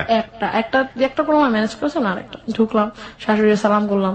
আমার ননাস অমায়িক, মানে আমার শাশুড়ি ননাস আমার শ্বশুর সব দেবর সবাই খুব ভালো, কিন্তু আমার ননাস আমার প্রথম থেকে অনেক আদর করে। মানে ওই যে মেয়েটার সাথে অ্যাফেয়ার করতো ওই মেয়েটার সহ্য করতে পারতো না, আচ্ছা আচ্ছা। মেয়েটা পছন্দ করতো না, ওদের জন্য ও দেখতে পারতো না। আমাকে খুব পছন্দ করে, আমাকে মিষ্টি চিনি খাওয়ায় মানে বরণ করে ঘরে তুলছো।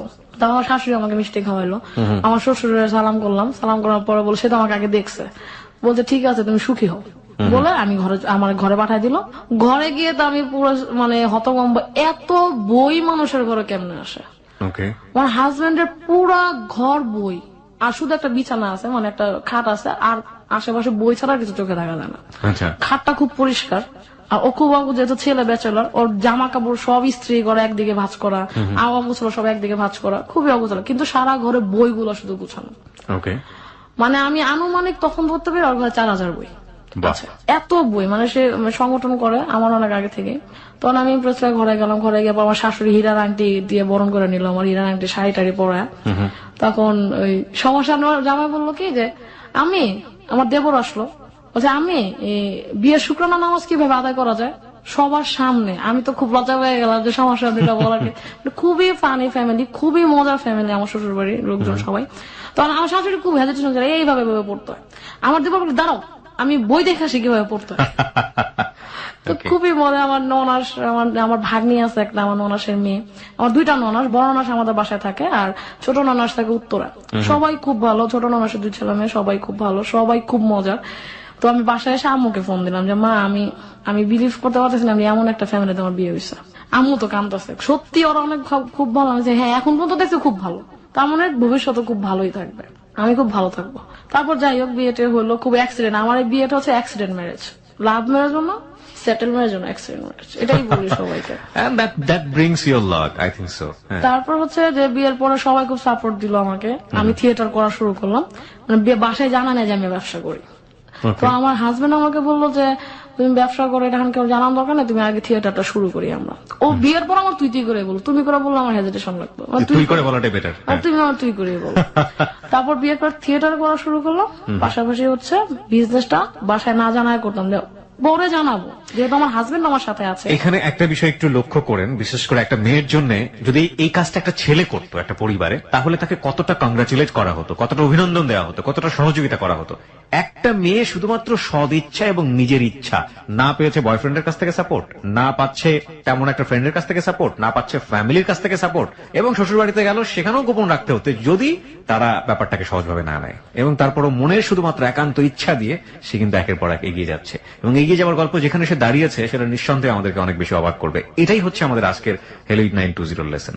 ওকে, আমরা আগে তারপর আমার হাজবেন্ডও সাপোর্ট করলো আমাকে যে আমি তোমাকে অবশ্যই, তোরা অবশ্যই সাপোর্ট করবো, তুই আগা।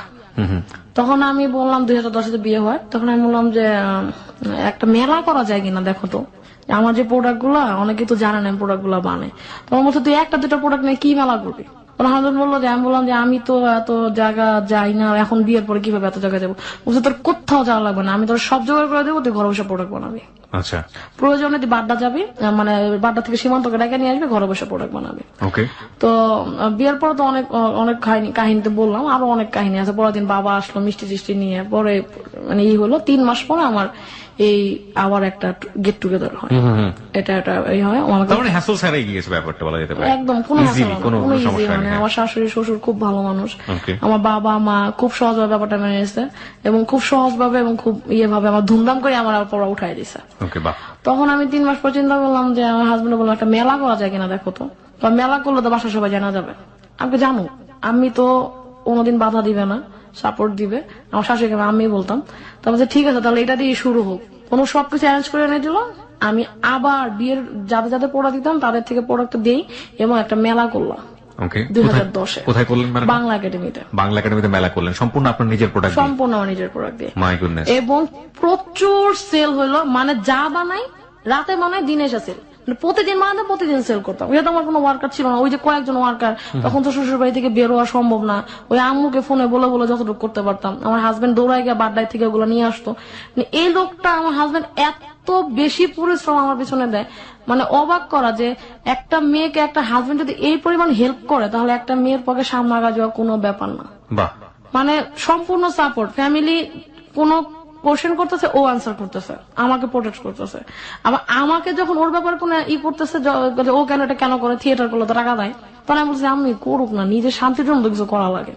ওরা আমি থিয়েটার অফ করে আবার ওরে পাঠাইতাম, আবার ও কোথাও গেলে আমার নিয়ে যেত। মানে বিষয়টা হচ্ছে এরকম, দুজন ম্যানেজ করবে, আন্ডারস্ট্যান্ডিং আমাদের মধ্যে খুব ভালো। তখন ও আমাকে মেলা করার পরে দেখলাম প্রচুর সেল হচ্ছে, আমার হাজবেন্ড রাতে ঘরে প্রোডাক্ট বানাচ্ছে, আমিও বানাইতেছি। তখন প্রোডাক্টে খুব বেশি সাড়া পেলাম। তখন আমার হাজবেন্ড চিন্তা করলো যে থাক, আমার দোকান নেই, আমরা নিজেদের ব্র্যান্ড করবো। আচ্ছা, তো নিজেদের ব্র্যান্ড হিসাবে তখন আমরা গাউসুল আজম একটা দোকান নিই। গাউসুল আজম? হ্যাঁ, গাউসুল আজম সুপার মার্কেটে আমি একটা দোকান নিই। ওকে। দোকান নিই 2 তলায়। তখন দেখলাম স্টুডেন্ট ওইখান থেকে গিয়ে প্রোডাক্ট কিনে নিয়ে আসতো। ওকে। তখন আমি আনফরচুনেটলি আমি প্রেগনেন্ট হয়ে যাই। ওকে। ওই সময় প্ল্যান ছিল না আর কি? প্ল্যান ছিল না বলতে, প্ল্যান ছিল, তবে প্রেগনেন্ট হওয়ার বিষয়টা যেমন বাচ্চা অ্যাবর্শন বা অ্যাবর্ট এগুলো না। আমি বলছি বেবি যখন হয়ে গেছে আমি নিবই। ওকে। আমার জীবনে এত যুদ্ধ করতে যদি পারি, তাহলে আমি বেবিকে নিয়ে যুদ্ধ করতে পারবো। যদি আমার মা আমাকে নিয়ে যুদ্ধ করতে পারে, আমি আমার বেবিকে নিয়ে যুদ্ধ করতে পারবো। দেখেন, আমি বেবি হয়, বেবি পেটে ওই অবস্থায় আমি একটা প্রতিষ্ঠানের দিকে আগাই, মানে আমার বিমূর্ত যখন, তখন প্রতিষ্ঠানের নাম ওইভাবে দেওয়া হয়নি, দোকানের নাম। চিন্তা করছি বিমূর্ত নাম একটা প্রতিষ্ঠান আমি খুলি। তারপরে আমার বেবি হয়, বেবি হওয়ার পর বেবির নাম রাখি বিমূর্ত। ওই হচ্ছে আমার বিমূর্ত। মানে প্রতিষ্ঠানের নাম অনুসারে আপনার বেবির নাম, নাকি না বেবির নাম অনুসারে প্রতিষ্ঠান? বেবির নাম অনুসারে প্রতিষ্ঠানের নাম। প্রথমে এটা ছিল মানে একটা কারুশিল্প প্রতিষ্ঠান নামে। তখন যখন আমি নিজেদের ব্র্যান্ডের চিন্তা করি, তখন আমার বেবি হয়ে যায়। আচ্ছা আচ্ছা। বেবি হওয়ার পর আমি চিন্তা করি যে আমার ব্র্যান্ডের নাম আমি বিমূর্ত দেবো।